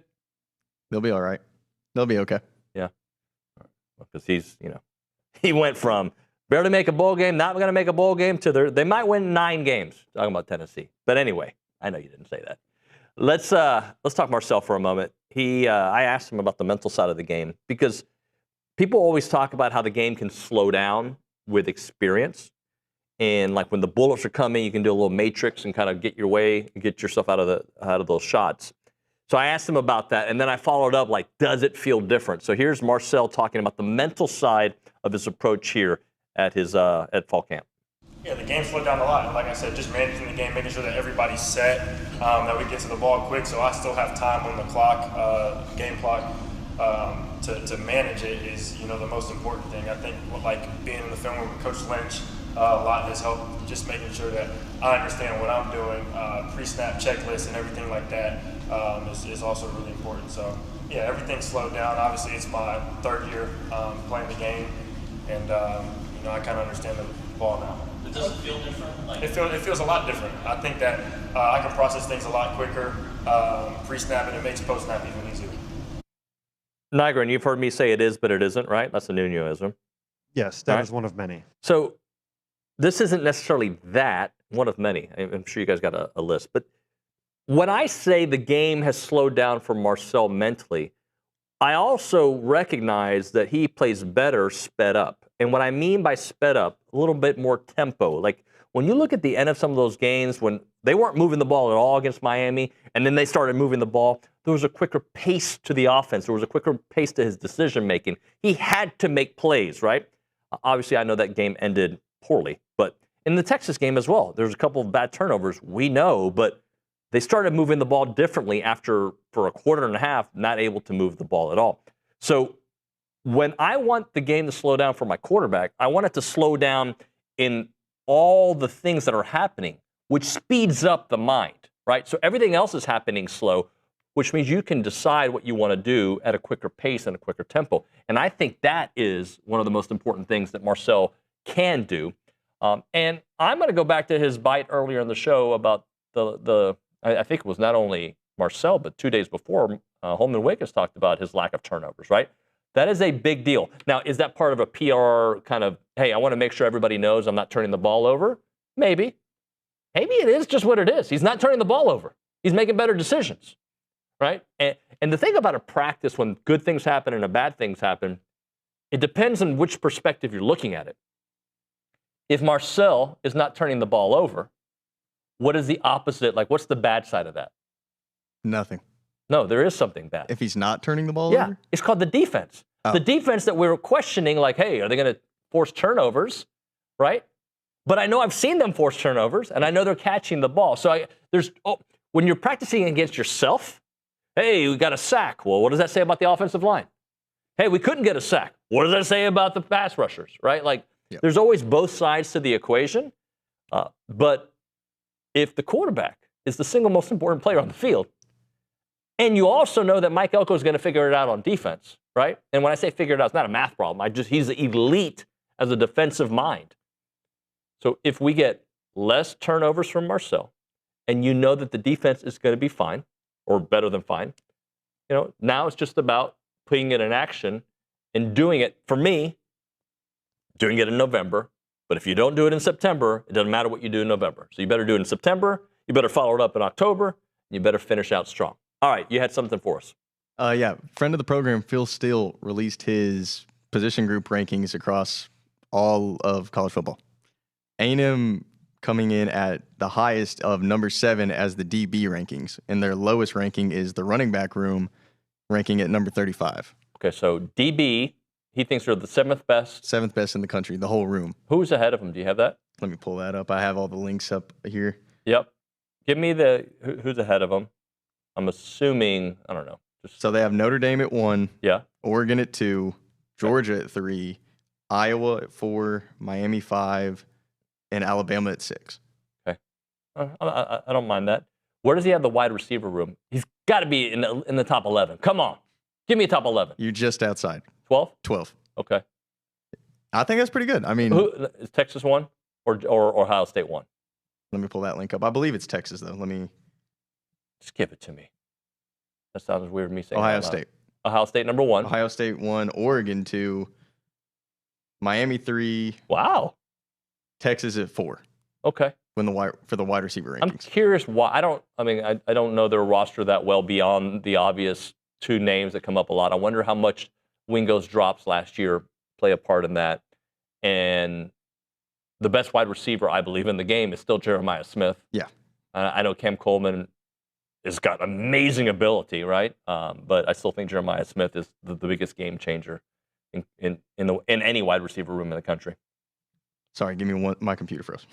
Well, let's just hit a break then, because I'm not going to deal with that kind of disaster. All right, we'll come back. When you have too many tabs open, that's it. That's what happens. Yeah. There's a little thing that says memory used and all that. I have too much information. Well, and an HP? Like, come on, let's go. I'm trying to ball on a budget over here. Yeah, ball on a budget. You know, I'm going to give you some advice at the break. All right, you want to hear some advice at the break? Financial advice at the break. I won't do it on the air. Okay. All right, we'll hit a break. Right now, we're talking about real peace of mind when it comes to your money. Check out Paragon Financial Advisors. They're Aggie-owned. They're an independent fiduciary serving clients all across Texas. No sales pitches, no commissions, just honest financial planning and investment management. And what sets them apart is the over 9 CFPs, the CFA, and the CPA all on staff. They take their credentials seriously, and they work tirelessly to help you build a future that you can feel good about. Go to paragon-adv.com or give them a call. 979-693-3907 to schedule your free consultation today. It is Paragon Financial Advisors. Integrity, expertise, and trust. Paragon Financial Advisors.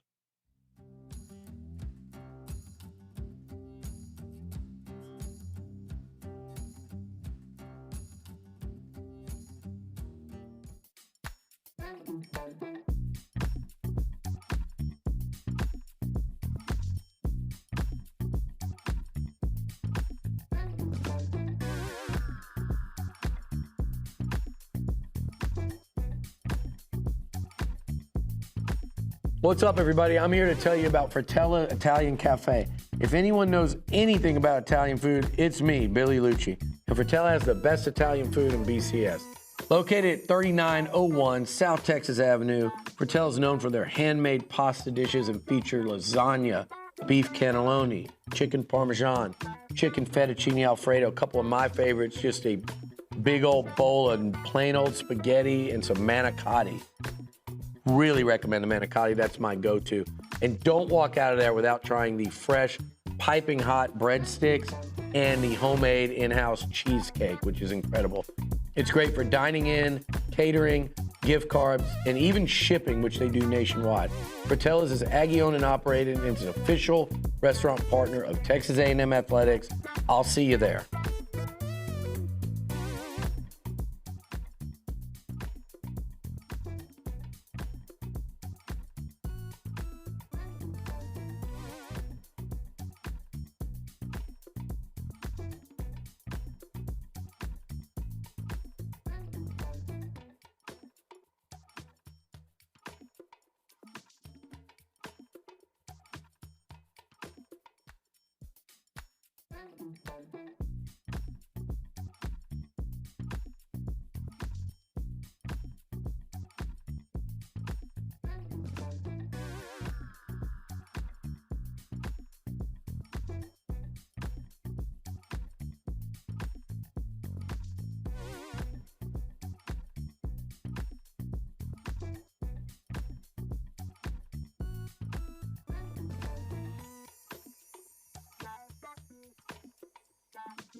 Everybody's just an engagement farmer.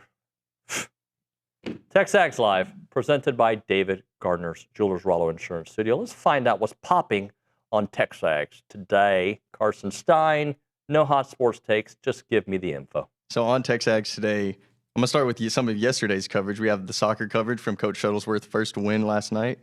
We have yesterday's practice, sight sounds, snippets, photo gallery. We have pressers from Anto Saka and Marcel Reed that we've shown on the show today. You can watch all of those on the site. We have more practice coverage today, with today being the 7th practice. And after, it's going to be a Noah McHale and Wilcom Formby presser. And then also on the site today, Texas Aggies United interviews with middle blocker Eliza Sharp and QB2 Brady Hart. And the last thing I got for you is Jason Howell around Texas recruiting, sponsored by Rio Agave. Okay. I think I'm doing the Brady Hart interview. It'll be my first time to chat with him. Looking forward to talking to him. All right, let's read some text or some YouTubes. Let's go. Let me get to that chat. Yep. This is not how we do it. This isn't, but this is not how we do it on the show. I'll read it. How about that? Let's see. We've got one. All right, 512. Let's go. John Bradford, class of 05. Howdy, David and the crew. Regarding the college football playoff selection of 12 or more teams, the easiest way to go about it is by going off a strength of schedule and having give it a numerical value dedicated to the strength of schedule 1 through 138, week by week, starting off with the preseason ranking of every team with their schedule, because ultimately, this is definitely speak the text. The schedule rankings are going to change over the whole entire season, so you have to do it week by week. These numbers are going to be conference championship, winning or losing, and ultimately it's the conference specific, so any number of teams in whatever conference gets in. Okay? And hashtag AGYPWR. Do we know what that means? I have no idea what that means. Should I know what that is? Niger, do you know what this means? I mean, am I gonna end up on Awful Announcing or one of these sites? I mean, I doubt it. I doubt someone would text that. Somebody's gonna be like, how do you not know, bro? 2%er? Bro, that sucks. You didn't know. AGYPWR. Oh, Aggie Power? Sure. But why does it have a Y? We'll just take that and run with it. Well, I wish it were so simple to just say just strength of schedule. I don't think a team should be penalized completely. I'm not saying they shouldn't be penalized for being in a bad conference. Like completely. No, right? If you go 11-1 in the Big 12 and you took on some cupcakes, now should it behoove you to go schedule some harder teams? Yeah, but there is two to tango, and I know Tech is using social media to say, hey, and that won't play us. Shut up. How about that? But I don't think you should be necessarily completely avoided. Like if you're in the SEC and you have a much harder schedule, but you go 8-4, that shouldn't give you a right to the. But you had the hardest schedule in the country. No, I think there should be some baselines that you have to do, and I do think strength of schedule should play. Oh, that's his personalized license plate. Okay, well now we know how to find you. What was I saying?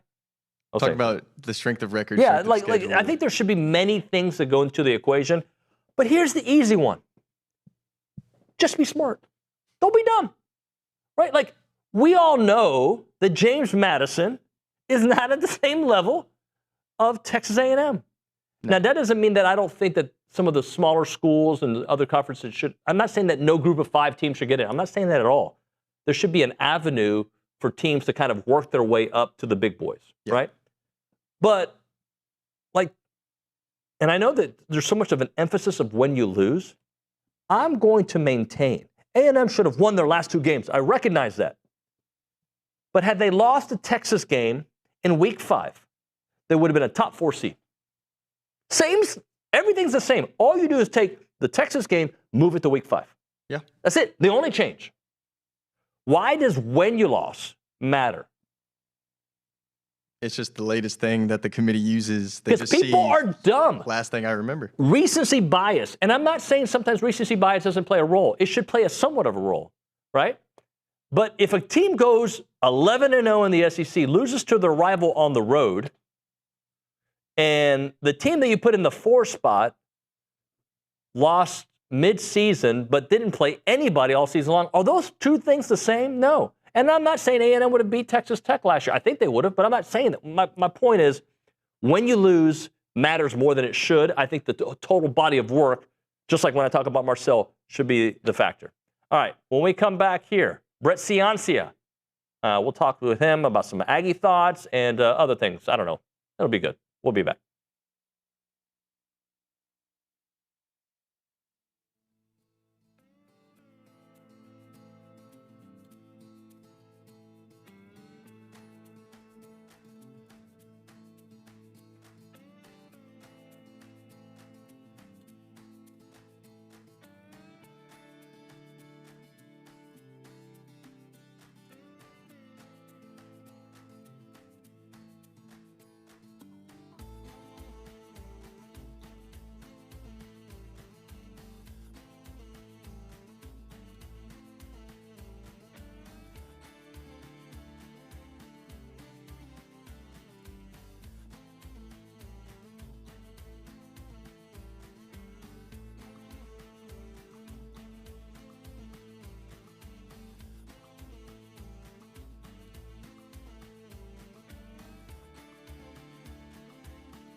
All right, we're back here on TexAgs Live. We are presented by David Gardner's Jewelers Rollo Insurance Studio. Our next guest has spent over thousands of hours studying 2026 college football. He's been on the show many, many times. Brett Ciancia of Pick Six Previews joining us on the Buppy's Catering and Bartending Hotline. What's up, Brett? How you doing, man?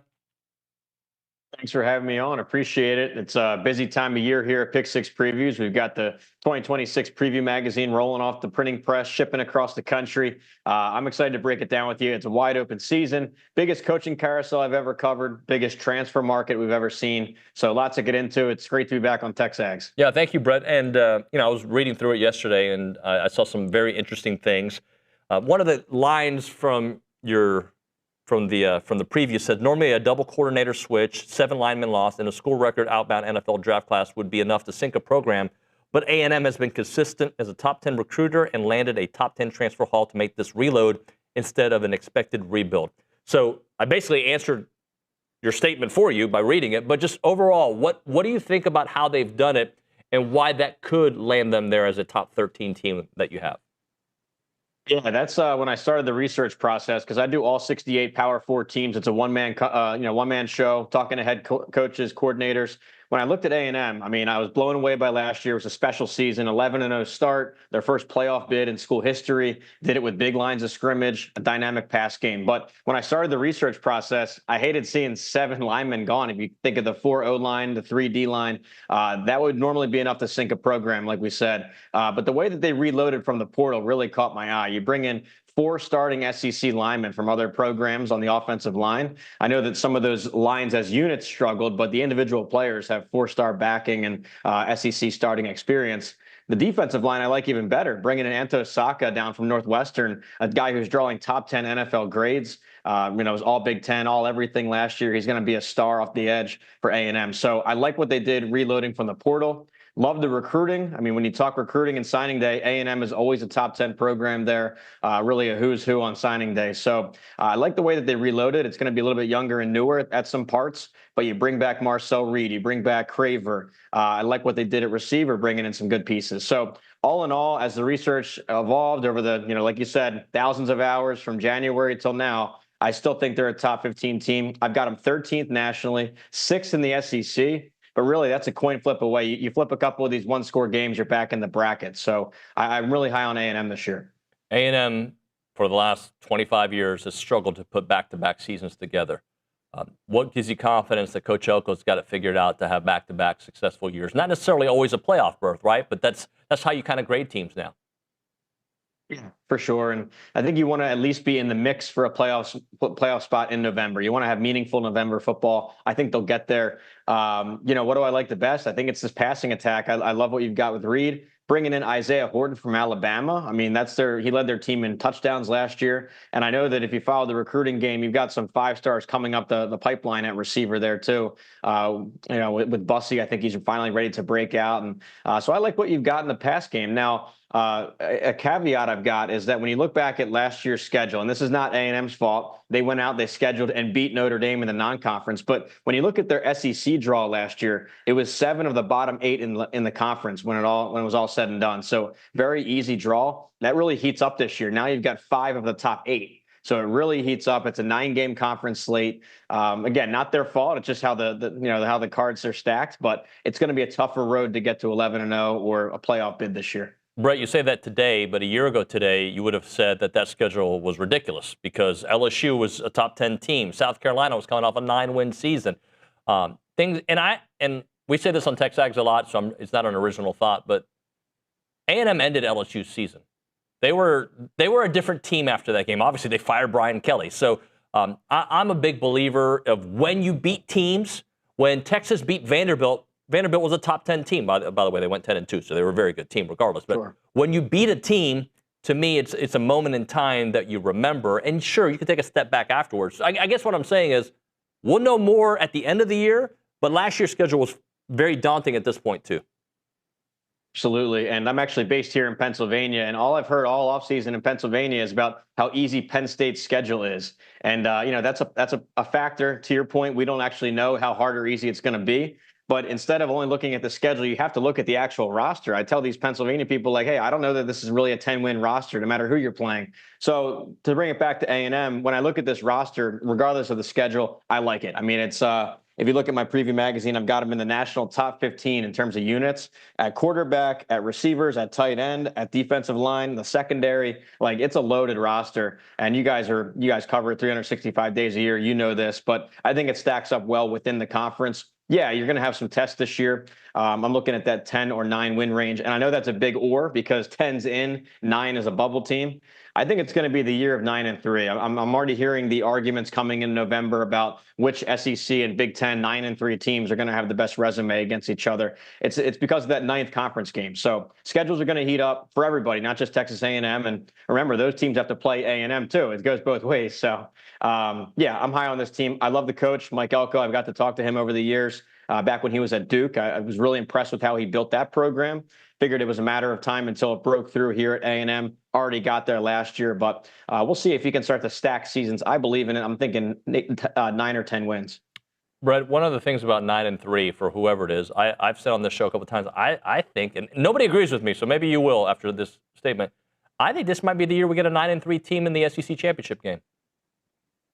Possible. Maybe that would factor in looking at a Texas, for example, a team that has a huge non-conference game that might be a loss because that won't be held against you in the SEC standings. So, yeah, just say Texas loses to Ohio State early in September and then goes 7-2 in league play. They might win a tiebreaker there at the end. And we saw in the ACC last year, like this 5-team tiebreaker, like you're going to have some fluky things. Looking at the SEC, a 9-game schedule, yeah, maybe 7-2 league record will get into that title game. So where you're finding that third loss, maybe non-con, but yeah, I mean, the way that I've got it right now, I've got Georgia in the title game. I've got them playing Oklahoma. But in the magazine this year, I've got 8 different teams that I think that could really make it to Atlanta. That's half the conference. You know, they talk about other leagues having parity or whatever, and I think it's the SEC has high talent and parity. It's just parity at the top. It's unbelievable. So, yeah, A&M is in that deep pool of teams that can make it to Atlanta. And if you're making it to Atlanta, you're making the playoffs. So, yeah, I can't wait to watch this conference this year. Brett, I want to go a step further with A&M before we cover some of the other teams in the conference. Where are you on Marcel Reed? Obviously, you read off that he's in your top 15 position groups, but he's such a polarizing person, at least on social media, because, the turnovers at the end of the year. He's somebody that I don't think they look at the entire body of work. When you look at Marcel Reed, just what he did last year and projecting what he could do this year, well, what level of quarterback do you see? I mean, think back to October and early November. He was in the Heisman race. You know, he led an undefeated season into the final week of the year for A&M. I think it was a seriously strong season. And then look at the stats to back it up, too. If you look at within the SEC, he was top 5 in yards per attempt, in touchdowns, and in the quarterback rating stat, which really encompasses everything. It's more in efficiency and per play, not just a quantity. So, like, every metric I would look at, he was a top 5 quarterback in the conference last year. Throw in 500 rushing yards, a bunch of rushing scores, the way that he elevated the rooms around him. I think he's a great player. Now, of course, you're going to have the lasting memory, you know, from the national folks who maybe only watched 2 A&M games all season. They saw him throw the pick against Texas in the end zone. They saw him throw the pick in the end zone against Miami, the 2 losses. So, I mean, I think you need to look at the whole 13-game season. And then also you see gains in efficiency year to year as you get more starting experience. So look at 2025. I think he's going to improve for 2026. I know you lose Casey Concepcion on the outsides. You do return Craver. You pull Alabama's best receiver over. And we talked about he got some 5-stars coming up the pipe. Love the tight end room. So there's a lot to like about pieces around him. I think he's going to be a top 5 quarterback again in the SEC. And yeah, I mean, it's the year of the quarterback. So it's a deep league in that sense. But I think he's a seriously a strong contender there. Brett, I want to talk about Texas for a moment because I think I heard you say Oklahoma and Georgia in your SEC championship game. So what does that mean for the kind of year that you expect Texas to have? With Texas, look, I mean, they started out a little slow last year. You were breaking in Arch Manning. It was a slow September. Started to open it up for him. He really grew into a solid quarterback. I think he was really strong down the stretch, October, November, the postseason. He is looking like a top 5 quarterback for 2026. He started to earn that pipe. So I like that. I also like what they put around him through the transfer portal. Talking about Cam Coleman, could be the best receiver in the country. Yeah, Jeremiah Smith, Ohio State, I'll give you that. Probably Malachi Toney in the slot from Miami. But next up, I would go Cam Coleman. So a serious 5-star guy at receiver. The 2 best running backs in the portal, arguably, with Hollywood Smothers and Raleek Brown back there. So I like what they put around Arch Manning. Now, my question is the line of scrimmage. You know, if you look at my O-line run push metric, they were below average the last 2 years, getting a consistent run push. So that's got to be fixed. It's a young secondary, a young defense at spots. So all that together, I have them 3rd in the conference. And I know that's going to upset some folks down there. I've got Georgia playing Oklahoma. But, I mean, it's take your pick. I think that Red River shootout game is going to determine who wins that tiebreaker to go play Georgia. So, yeah, I mean, I'm high on them, but maybe not SEC title or national title hype just yet. Brett, I know that Arch played very well against Texas and in the bowl game. I know that. But how did he play the games leading up to those? Because, you know, Mississippi State game, I mean, those all, I think that happened in November, right? Mississippi State, Georgia. So, like, when people, I think it goes back to the Marcel thing. Like, we focus on the last 2 games, and I understand why, but the totality of the work, and I do agree, I think Arch caught too many strays early on and was better than what people said. And maybe not this amazing quarterback, although he was pretty good in the last couple games, but he was not throwing the ball great against A&M. That was more his legs. Yeah, that's a good point. And I mean, think back to September. It was a really brutal start. And this is a guy that came in as the preseason Heisman favorite in the whole country. That's a high bar. I mean, you're looking at least All-American caliber. And he came out, he threw 10 straight incompletions against UTEP. They were booing him off the field down there. It was a rough start. So to that point, I give him credit for rallying and growing as a quarterback and as a leader because you look at the I have a opponent adjusted stat in the book comparing who you played against, the defenses, the past defenses you faced. First half of the season, he was below average, 42 in the power 4. Over the second half of the season, he improved the top 15. I mean, that's passing the ball too. Now you throw in the legs, the run game.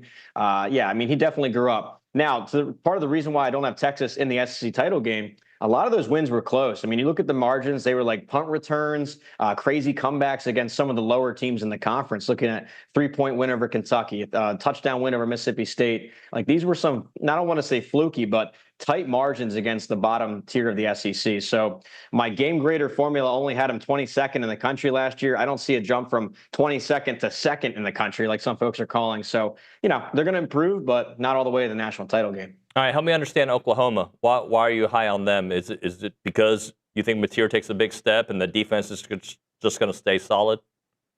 Yeah, that's all part of it. I think you first start with the defense. It's a Brent Venables unit again. I was surprised by all these names that were coming back. When I did my research, it's like that guy's returning, that all SEC guy's returning. It was like the dominoes were falling on defense. So top 5 defense last year should be top 5 again with the same players. My big deal with Oklahoma is on the other side of the ball, the offense. There were 3 things. John Mateer making the transition from Washington State up to the SEC, played with a busted hand. I think he's going to really grow as a quarterback here, healthy, and a second year in the SEC. A second-year coordinator bonus with Ben Arbuckle. This is a young coordinator, but he's lit up the scoreboard at Western Kentucky and Washington State. He's going to do it again here in a second season. And then the offensive line. This is the biggest question mark, but the biggest gain opportunity. It was a lot of true freshmen and redshirt freshmen last year in the trenches for them. Really below average in my stats. Bottom 10 running the ball. I think now as sophomores, as a second-year tier together, with one of the best O-line coaches in the game, Bill Bedenbaugh, I think they really go from bottom 10 to upper half, even top 25 caliber offensive line. So that huge gain on offense paired with Venables' defense, I've got him back in the playoff and playing in Atlanta for the SEC title. They'll be forever linked, but Pete Golding, and Lane Kiffin, do you feel both arrows pointing up in those two programs?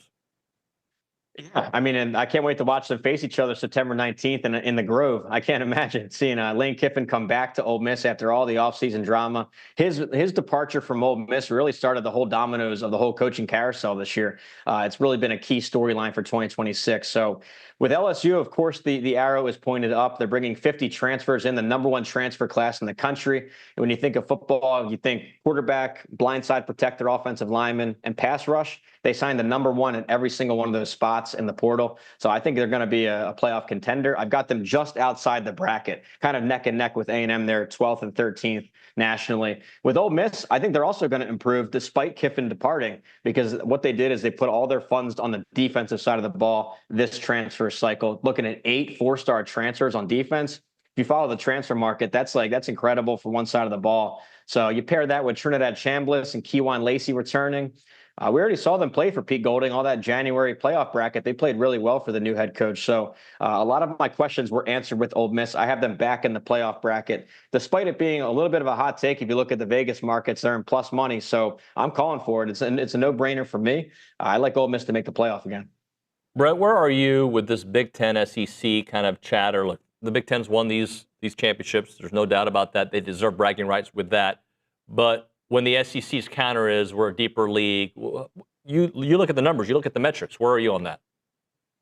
Yeah, it's a funny debate going on still. Now, I'm based in Pennsylvania, which is deep Big Ten country, but I've gotten to explore the SEC, get down to some games. I still need to get to Kyle Field. That's on the short list. But, yeah, when you compare the conferences, there's so many different categories to look at. I mean, of course, the national championship trophy itself has been hoisted by the Big Ten 3 straight years. But from there, what else does the Big Ten have? I mean, you look at how deep the conference is. I think I'd go SEC. If you look at recruiting and transfer market, it's all tilted towards the SEC. NFL draft day. Look, there's no conference bias in the pros. They're drafting the best players. It's a $1 billion industry. You go back to 2006, the SEC has had the most draft picks every single April, every single year. So it's just kind of like pick your stat category, pick your metric, because they're both definitely a top two. Now, I think they have strengths and weaknesses against each other, but total package, I think the SEC still, the most complete, I guess you'd say, or I don't know. Let's put it this way. In terms of picking the national title this year, I've got Oregon and Ohio State both in contention, but the most playoff contenders, teams that can make the bracket, I've got the SEC with 8. That's half the conference. So it's kind of like pick your stat, pick your category in this one. I don't know. It's all about what you value more. Hey, before I let you go, remind the audience how they can get the Pick 6 previews. Thanks so much. Yeah, pick6previews.com is the only place to get it. It's a one-man show. I'm doing all 68 Power 4 teams. Got the digital, got the hard copy, shipping out in a day or two. If you like that, you'll love the in-season product, Pick 6 Plus, with all my picks every week. But yeah, thanks so much for having me. Good luck, Aggies. There's a lot to like here. I can't wait to kick this season off. Brett, so you do this all year long. Every week you're updating and doing new stuff. It's like getting the magazine every Tuesday in your email inbox, refresh the new stats, the new data, all my new projections against the spread. You want to look at how A&M is projected in the final week against Texas. That number's changing every week for me. And it's all the info that you want in one spot, one PDF that I email out every Tuesday. We got testimonials in there. Stanford Steve, SVP. Go check it out on pick6previews.com. And yeah, you're going to like what you see. Brett, great stuff, man. We'll have you back soon, all right? Thank you very much. Thank you. Appreciate it. Brett Ciancia there on the Buffy's Catering and Bartending Hotline. When we come back, we're going to go from an expert to the fan show. I'm not making a commentary about who knows more. I think we know, right? But we got experts and the fan show. You decide who knows more, okay? We'll do that on the other side. Right now, we're talking Brazos Running Company, located at Century Square. And I'm sure Browning heard that. He's going to get upset. They're locally owned. They operate specialty running store with an outstanding selection of the best shoes, running gear, you name it. They got Brooks, they got On, they got a Hoka, they got it all. If you're a runner or a walker, or you're interested in fitness at all, you know that the right shoe makes all the difference in the world. And when you go to the Brazos Running Company, look, they're going to find you that right shoe. And you can say, I can look for it myself. You look at that, well, I want this one, I want 11.5. You can do that, or you can have them actually test your gait to make sure that you have the right shoe for the way you run, the way you do all your fitness stuff. They are a local retailer for Viore. They've got Duck Camp. They got Turtle Box speakers. You name it. It is the Brazos Running Company, located at Century Square below the Star Cinema Grill in College Station. It is the Brazos Running Company.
We're back. 3 minutes ago, Nygren says we're back. And I don't know what he's doing. He's like doing his taxes early. He's getting ahead of that here on TexAgs Live.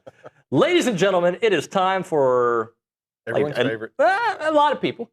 Like, of the 86 people that listen, 42 love it.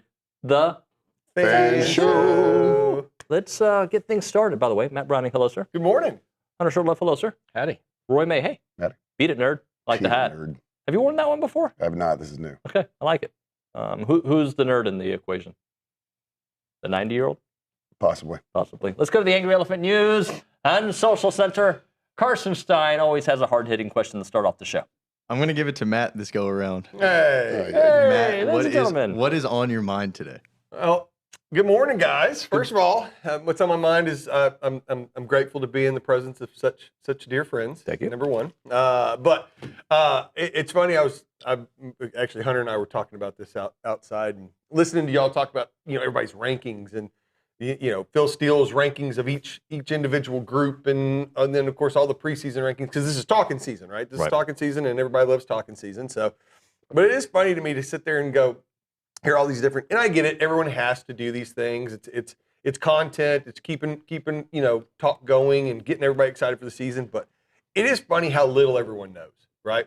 I mean, let's think about this for a second. Where did everyone have Indiana last year? Where was Indiana on everyone's rankings? Preseason number 20. Yep. Hunter looked this up. They're preseason number 20. I guarantee you Phil Steele did the same thing, and he did not have Indiana's wide receiver group probably even in the top 20. He didn't have their defense and, all these different things. It's pretty funny to think about that. And then it also got me thinking, like, let's say A&M. So they've got A&M 13. Yep. And again, everyone's got them different places. I've seen them in the top 10. I've seen them in the top 25. And most everybody has us in the top, kind of between 10 and 25 is what I've seen, right? But if you take that exact same roster, same exact coaching staff, right? Exact personnel, same strategies, everything else, and you put Ohio State on that helmet, where are they ranked, right? Oh my. Yeah. I mean, there's like Hunter said, there's helmet bias. There is a reason, for helmet bias. Oh yeah. It's because those programs typically, not always, sometimes they get a lot more. They've done it over and over. Correct. And so that's why I absolutely love where everyone has Texas. Love it. I mean, I've heard people say, oh, they're my national championship favorite and all that. That's the best because every time that happens to them, they absolutely fall off the mountain. Happens to us too. Well, of course it happens to us too, but I mean, it's fun. Their falls are funnier than our falls are. So at least for us, especially for us. Especially for us. I love watching their fall. I hate watching perspective our falls suck. Our falls suck, and it happens so often. But I do get it. I get it that the helmet bias and all that. But it's just funny talking season. And Pete, I guess the idea is it's something to keep people talking, but no one should be taking any of this seriously. Agree. And on that note, right, it came up yesterday because Josh Pate had a SEC quarterback rankings and everybody was up in arms because Marcel was number 8. Mm-hmm. I love Josh Pate. I know you love Josh Pate. Yeah. He's great for the sport. And if you listen to a segment, it was really tongue-in-cheek when he ranked those because he admitted how bad he was last year and he was calling it the I'm just going blank here. Baylor's quarterback, Florida's quarterback last year. DJ Lagway. He was calling it the DJ Lagway Memorial Ranking because he had DJ Lagway number 1 last year in his rankings. Yeah.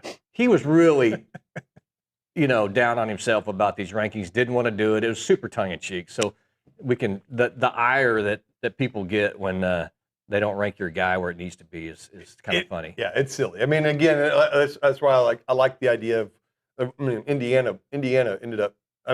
I think they were the best team in college football last year. I don't think there's any question. There's not even a question. So now I don't know if they go unscathed if they have an SEC schedule, but maybe either not. way, But does it matter doesn't though? matter. What tipped you off? The trophy? Okay. The Heisman Trophy, the undefeated season, the 16-0, yeah, beating Alabama by 1,000. I don't know. Thanks, Roy. Hey, I think they're the best team in the country. Yeah, they were. Okay, so Thank that's you. the point. But the reality is even if they play an SEC schedule and they drop one, what they did in the playoffs shows that they were just completely dominant. Yeah. That's what I'm saying. That's what I was. That's where I was going with that before y'all jumped in and made me look stupid on air. Thank you. I think you did that on your own. But that being said, And you didn't look stupid. You just I just sounded stupid. Hey, they look like the best team in the country. Yeah, that's probably why they are. Thanks, fellas. But you've heard me say it on the show before. I think everybody doesn't know Jack. All you do know is reputation. Correct. Right? And sometimes I think Elko is graded on A&M's reputation as opposed to what he's been able to do in his short time at Texas A&M as the head coach.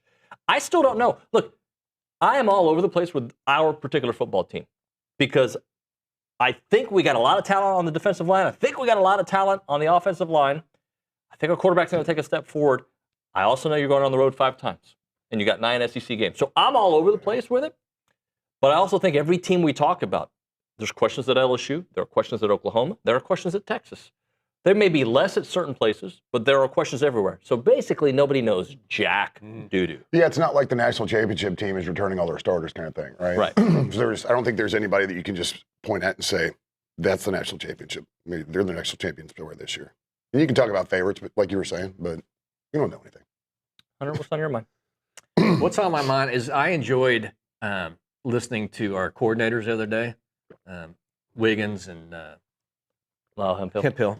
Right, and I would have known Hip Hill if he was standing on my big toe, right? I'd never seen the guy before. So I enjoyed him, but what it reminded me is how much confidence I have in Mike Elko, right? Because I started thinking about, he comes in 2024, right? He had A&M, even after they pooped their pants in the month of November and the Auburn loss, the South Carolina loss, we were playing for the SEC championship on the last weekend with Chance, right? Turns around, does it again last year. Second year in a row, A&M's playing to go to the SEC championship on the last game. We've been in 15 years in the SEC. We've never had that. Never. Through someone and Jimbo, it never came down to the last game where A&M was playing for something that mattered, or a trophy, or to get there, right? Because, I mean, even in the good Johnny years, I mean, Johnny's first year, we had 2 losses rolling into the last game, which I think was Missouri back then. First couple of years we were there and won it in the first year. But nobody's done that, right? And I just like his attitude. First of all, the confidence in that he picked these guys, and they were super impressive, I thought. That's where I was going. Just enjoyed listening to him. And seems like we're in good hands there. And then it went on. I was like, now we got the interviews yesterday, and we've got our 3rd transfer defensive end. I have a lot of trust in what Elko can do with transfer defensive ends. Yeah, he's shown it. He's done it so far. The last Scorton and Howe in the NFL. They've worked out pretty well. Okay, pretty good. Yeah. Roy, on your mind? 2 things. One, TexAgs puts out the interview with Saka, and the quote tweets were hilarious. Yeah. Absolutely hilarious. But I'll go another direction like I always do. Started off the Bobby Shuttleworth era with a win down at Rice, and looked good doing it. So excited to see where he can take that program. It's such a storied program. I mean, when you think about championships, I mean, there's on campus, you talk about programs, there's none of them that can really match as much hardware as soccer has. So looking forward to him kind of picking up the momentum and maybe putting some, surprisingly, because I think this was a first year, it's always wait and see. But yeah, just really excited to see them go down and be what I think is going to be a good Rice team. Instead of break, we'll come back with more here with the Fan Show, guys. Right now, great news, Ags. If you've ever wanted a one-stop shop for everything Aggie-related content, the Association of Former Students is proud to share the Aggie Spirit. Checking out the AggieSpirit.com, a website designed for the Aggie Network, where the 12th man can scroll anytime, anywhere. The AggieSpirit.com features nothing but Aggie-generated content, from social news, Good Bull, what's going on at A&M with education, research, campus life, to former students and cool things. You can like the content by giving it a gig'em, or share the content on your personal network using your social media channel by giving it a whoop. On the AggieSpirit.com, you can also have an opportunity to share your own thoughts on Aggie content for the opportunity to be featured on the website. For over 147 years, the Aggie Network has existed and would not exist if it weren't for the Aggie Spirit. It's because of friends like you that help fuel the Aggie Spirit across generations through generosity and Good Bull. It's all about the Aggie Spirit. Check out the website, theaggiespirit.com. That is theaggiespirit.com.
As a reminder, the final segment of the program is brought to you by Double Dave's. That's at 10:50. But right now, caller number 12, 979-693-1150. We're going to hook you up with your choice of a dozen pepperoni rolls or a large one-topping pizza from Double Dave's. They've been serving Aggieland since 1984 with your favorite pizza. And, of course, those world-famous pepperoni rolls, reliable in-house delivery, bringing piping hot goodness straight to your door. Just click on doubledaves.com and your favorites are on their way. Love Double Dave's.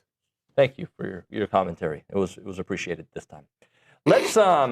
Let's do this. We're going to go to Carson in a second because but I wanted to read this out loud, kind of explain where my stance is, and then get everybody's thoughts. Dave in H-Town says, Nuno, the fact that LSU was ranked and touted so highly to start the season yet ended unranked should prove the point that we should only use ranked at the end of the season as the metric for ranked wins. Otherwise, the wins ring hollow. When a team smokes a Clemson to start the season, only to have them fall in the polls and end unranked. This comes from a comment that I made to Brett Ciancia earlier. I'm a big believer that win is a moment in time, and that's why we look at a win against LSU differently at the time you beat LSU last year as opposed to at the end of the season. And I think there are ripple effects for losses, right? So A&M ended LSU's season. They fired their coach. If A&M wins by 3, they don't fire Brian Kelly. A&M embarrassed them at Baton Rouge, and we owned Death Valley for a night, right?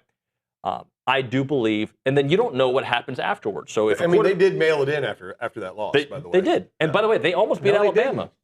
Huh? No, they didn't, though. They almost beat Bama.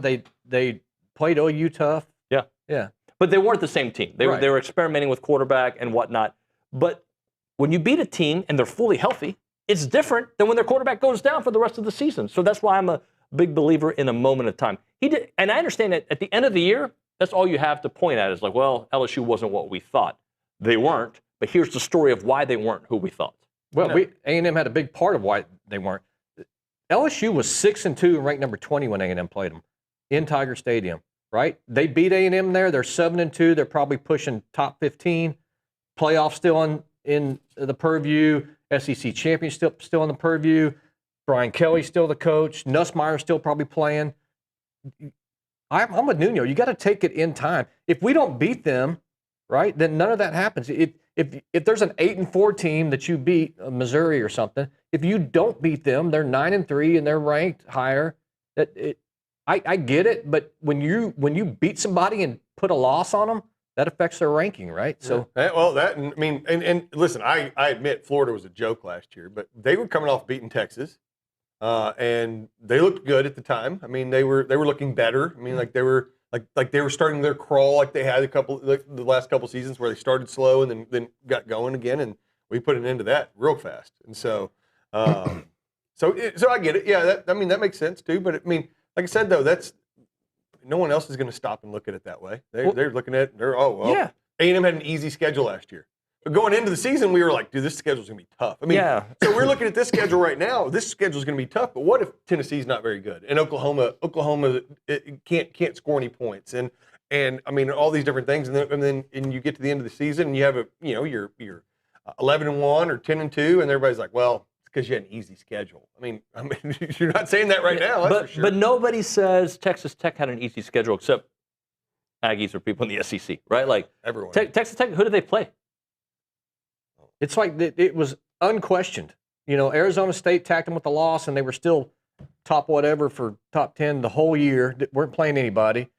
And then at the end of the year, A&M loses this last game, gets severely punished in the playoff poll. Right? They should have been the 4th seed. Right. Should have been. Mm-hmm. And Tech they was just like no doubt about it. Let's give them a bye first round. Yeah. Ridiculous. Right. Well, I mean, I'll give it to Tech. They're not playing anybody again this year, so there's that. We could have went on another Tech rant after they come out again this week. It's like every week they do something stupid and put some PR campaign out. Nobody's surprised by that. It's Tech. Well, I mean, I think we talked about this last week too. We could sit here and look at the schedule and say, all right, well, man, that's going to be a trap game, or man, that's really going to be a tough one. But we won't know until the end of the season, like literally an entire body of work. Because you can say that's going to be a tough game. We go and beat the brakes off them, but they win all of the other games. So maybe it was a tough game when we were just on that day. So again, it's just how you have to wait. And I understand, like, we're going to put out rankings, and it's going to, like, LSU is going to be ranked, and they've got 52 transfers. So it's all for fun right now. This goes back to what we were talking about right at the beginning. None of us know anything at all, which is why currently, this panel are the experts. Currently. Hey, I like that. Yeah. I agree. By the way, another expert, Dr. Chad, listening. He goes, greatest quote from the fan show of all time. What tipped you off? The trophy? Question mark. Roy 1, Matt 0. Oh, Dr. Chad. Hope you're doing great, man. Hope everything's good. He's going to give you a little shoulder tap whenever he sees you. Carson Stein, give us a question. Typically, you start the segment with a question. Give us one mid-segment. Appreciate that shirt, too, by the way. Thank you. It's a solid logo. Quality. Just for that, I'll ask you this question to start off. Oh, crap. What player or position group has caught your attention the most so far this fall camp? Oh, man. From the reports. How about that? Yeah, from what I've seen and from the reports, correct? Highlights on Twitter. I mean, if you're just talking straight highlights, it's going to be the receivers. Yeah. Just Bussy? Yeah, Bussy specifically. But it's been fun to watch them out there just hauling in passes. I don't know that it's necessarily a surprise because I think, we all kind of figured that it'd be a pretty strong group. Probably might be the best room in the, either them or the defensive back room. The best room in the program right now. But, yeah, I mean, I don't know if anything's, again, from what we get to see, right? Other than Ciancia looking like he ate somebody. He ate a dude. But it was like macro friendly. Like it's like he ate a lot, but it was like the right kind of. It was the right kind. He wasn't eating pizza. He was eating That's There's just more protein than carbs on that one. That's just like the perfect example of the Tommy Moffitt effect, though. Yeah. It's just unbelievable. And for him to just talk about it as well. Like he mentions, the difference of being here and going through our strength and conditioning. Another great interview this week, though. I mean, that was him and Marcel yesterday. That super intelligent guys. I mean, those were great. I'm going to go with the running back room based on the reports. The slight video we see. I'm super interested in them. It was fun, hearing from these guys and what they need to prove on, and then seeing, you got a glimpse of KJ Edwards yesterday. Breaking tackles and shiftiness and power. I'm excited for those guys. Mm-hmm. Yeah. For me, it's been, and again, we're only getting the good highlights, so I get that, right? But for me, and I've been tough on them, but I'd say quarterbacks. I mean, from Marcel looks good, but of course then Hart and some of these other guys. I mean, we're only seeing their good passes, or we only see clips like this where we only see the pass, we don't see the result of the pass. But hey, they all look great to me. So we're all undefeated. Hey, let's hope that, and I hope that this is the best group on the team, because if this is the best group on the team, we're gonna have a good season. Our buddy Chase in Houston says, as a married guy to a Tech alum, I'm very happy I don't have to be involved in this conversation going back to last week. Oh, hey, so Chase? Yeah. Is this our boy Chase? Yeah. So, man, my mother went to Tech, and I love my mom. I do, but it's the only thing I don't like about her. And she can't stand Tech, by the way. She can't stand them. No. She's more of an Aggie? Oh, yeah. So she's smart. Yeah, she's diehard. She's diehard. She even got her little the spouse ring or whatever it is. Sweetheart ring. Yeah, she got one of those, and she's embarrassed. Tech embarrasses her. She's like, she'll say it all the time. She goes, they're embarrassing. The way they talk and the things they throw. Their current PR campaign of we're the villain and we're calling these teams, they don't want to schedule us next year. Yeah. Next year? Yeah. We've got a schedule. Your lack of planning is not my emergency. It's not my problem. There's absolutely, just like I didn't want to play Texas ever again, because I could have cared less then, and I still could. I definitely don't want to replay those idiots. Well, and I saw this guy on Twitter, and I think it was like a famous person or a influencer, was like, they asked him, why should A&M do it? For the fans. I'm a fan and an analyst. I don't want to see A&M play Tech. It's not because I'm scared of Tech. It doesn't mean I'd rather see them go to Happy Valley. I'd rather see them go to Michigan. There's a lot of other places. Miami again. There's absolutely, I have zero desire to play them. But it's just like Texas. Texas was saying the same things, and they were like, "Oh, we wouldn't play." None of us wanted to play that game. That's more than an 80-20 issue in our fan base. That's like a 98 to. Yeah. I mean, our fan base would be in support of just not playing those guys. I have never once in the last 13 years, 14 years, however long we've been there. Have you ever heard somebody else go, "Man, I sure wish we could play Tech again"? Not one time. And look, I'm going to give them their props. Baylor. They're a really good program with a lot of good. I love Joey McGuire as a coach. They have a lot of talent. It does A&M no good with a 9-game SEC schedule and already Louisville on your schedule next year, or 2 years from now, I should say. Arizona State's next year. To play Tech. Yeah. It just doesn't make sense. Like, why? Why would you add another? Sure, let's have 10 hard games. And let's be honest. Like Texas has Ohio State, right? That's dumb. I mean, and I get that they already had this set up, and it's fine. But I mean, like, it's dumb. Well, if they move to 24 teams, then I don't think it's as dumb. Well, but as of right now, with a 9-game SEC, you need to be playing bottom feeders of those other conferences. You know what's smart? To be in the That's a Big smart 12 and act like you want to play everybody else, because you're going to win your 11 games every year. And but they won't play us, and you get in the playoffs. Yeah. That's actually smart. Smart on their part. It's the first thing they've ever done. It's smart, probably, but it's not dumb if you win, though. Look at A&M last year. You go to Notre Dame and win, that just vaulted us. Changes the way you look at A&M. But had we hold on though, I get it. I get what you're saying, but at the same time, if we'd have played, I don't know, Northwestern that same game, we're still 11-0 at the end of the season, and we're probably still ranked number 3 and moving along. There is no reason to play a hard.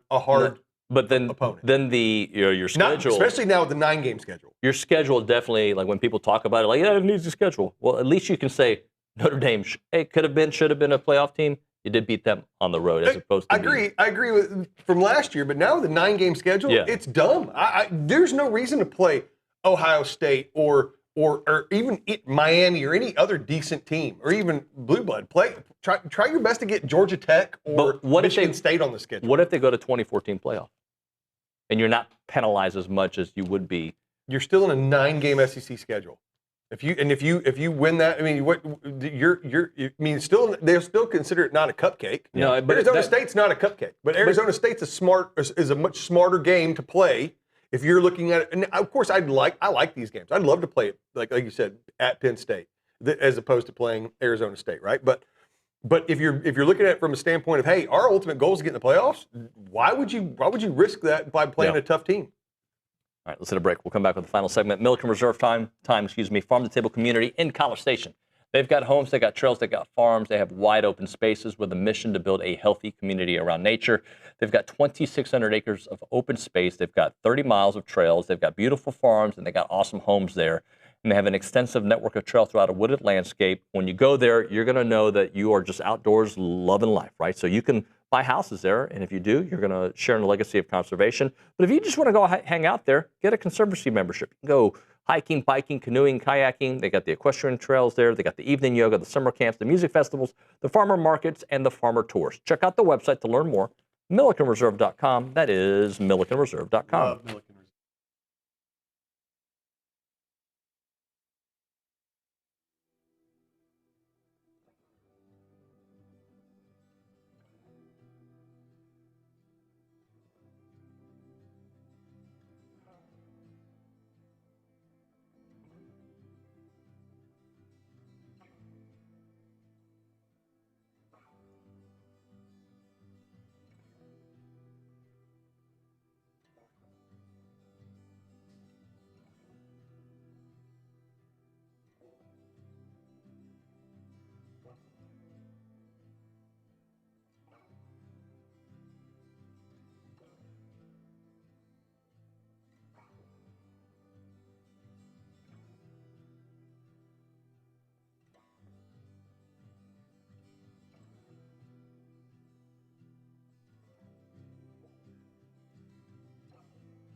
And we're back.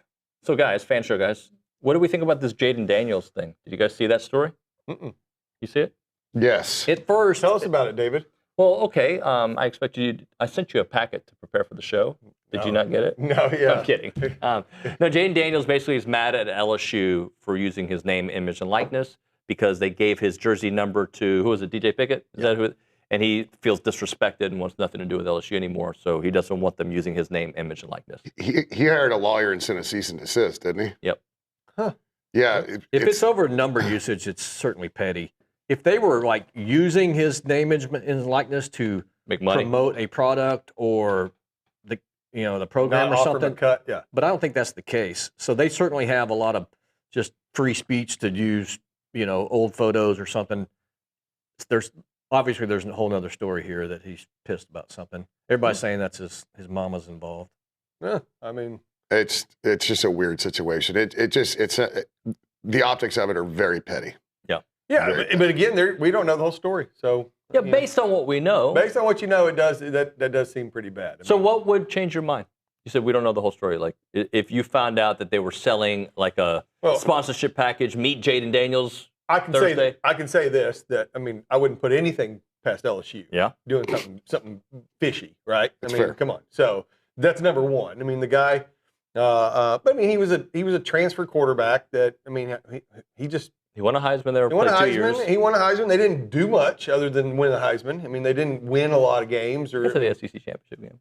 Did they made it to the SEC championship games? The year A&M beat them. I think the biggest problem is just the way the way it's been framed. Like it's literally been framed around the fact that he's mad that they gave his number to somebody else, even though a cornerback. I like to give people the benefit of the doubt until I know the whole story. And I agree with that. I agree with that. And I'm not saying that he's not being petty. He very well could be. I'm just saying that I wouldn't put anything past LSU. I think you hit on a good point because there have been a lot of stories that people go in on having a hot sports take and like, wait, this layer came out. Based on what I'm reading, it looks petty as you know what. I'd like to see the demand letter, right? But it sounds like the use of the number is a big issue, and they're like, he has no control over that. I recall when we were sending cease and desist letters. Did I say that right? Right. Yeah, to the Seattle Seahawks about the 12th man thing, and people thought we were petty about it. No, you've got to protect that brand. That brand is incredibly important, and our reasoning was sound.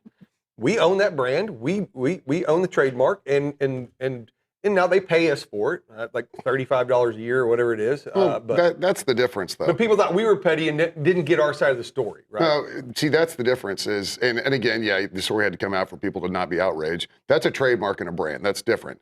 This is the number 5 on a jersey, and if that's what it all boils down to is the number, like wait, that's one. One, if this, for whatever odd reason, actually is like goes through, what are we going to have to start doing?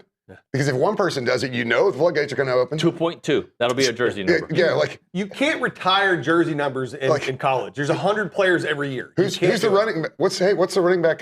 What's his number? F7. Yeah. Like, what are we doing here, guys? I've always had a problem with that on a keyboard. F7, like. I mean, the second Johnny was gone, 2 was taken.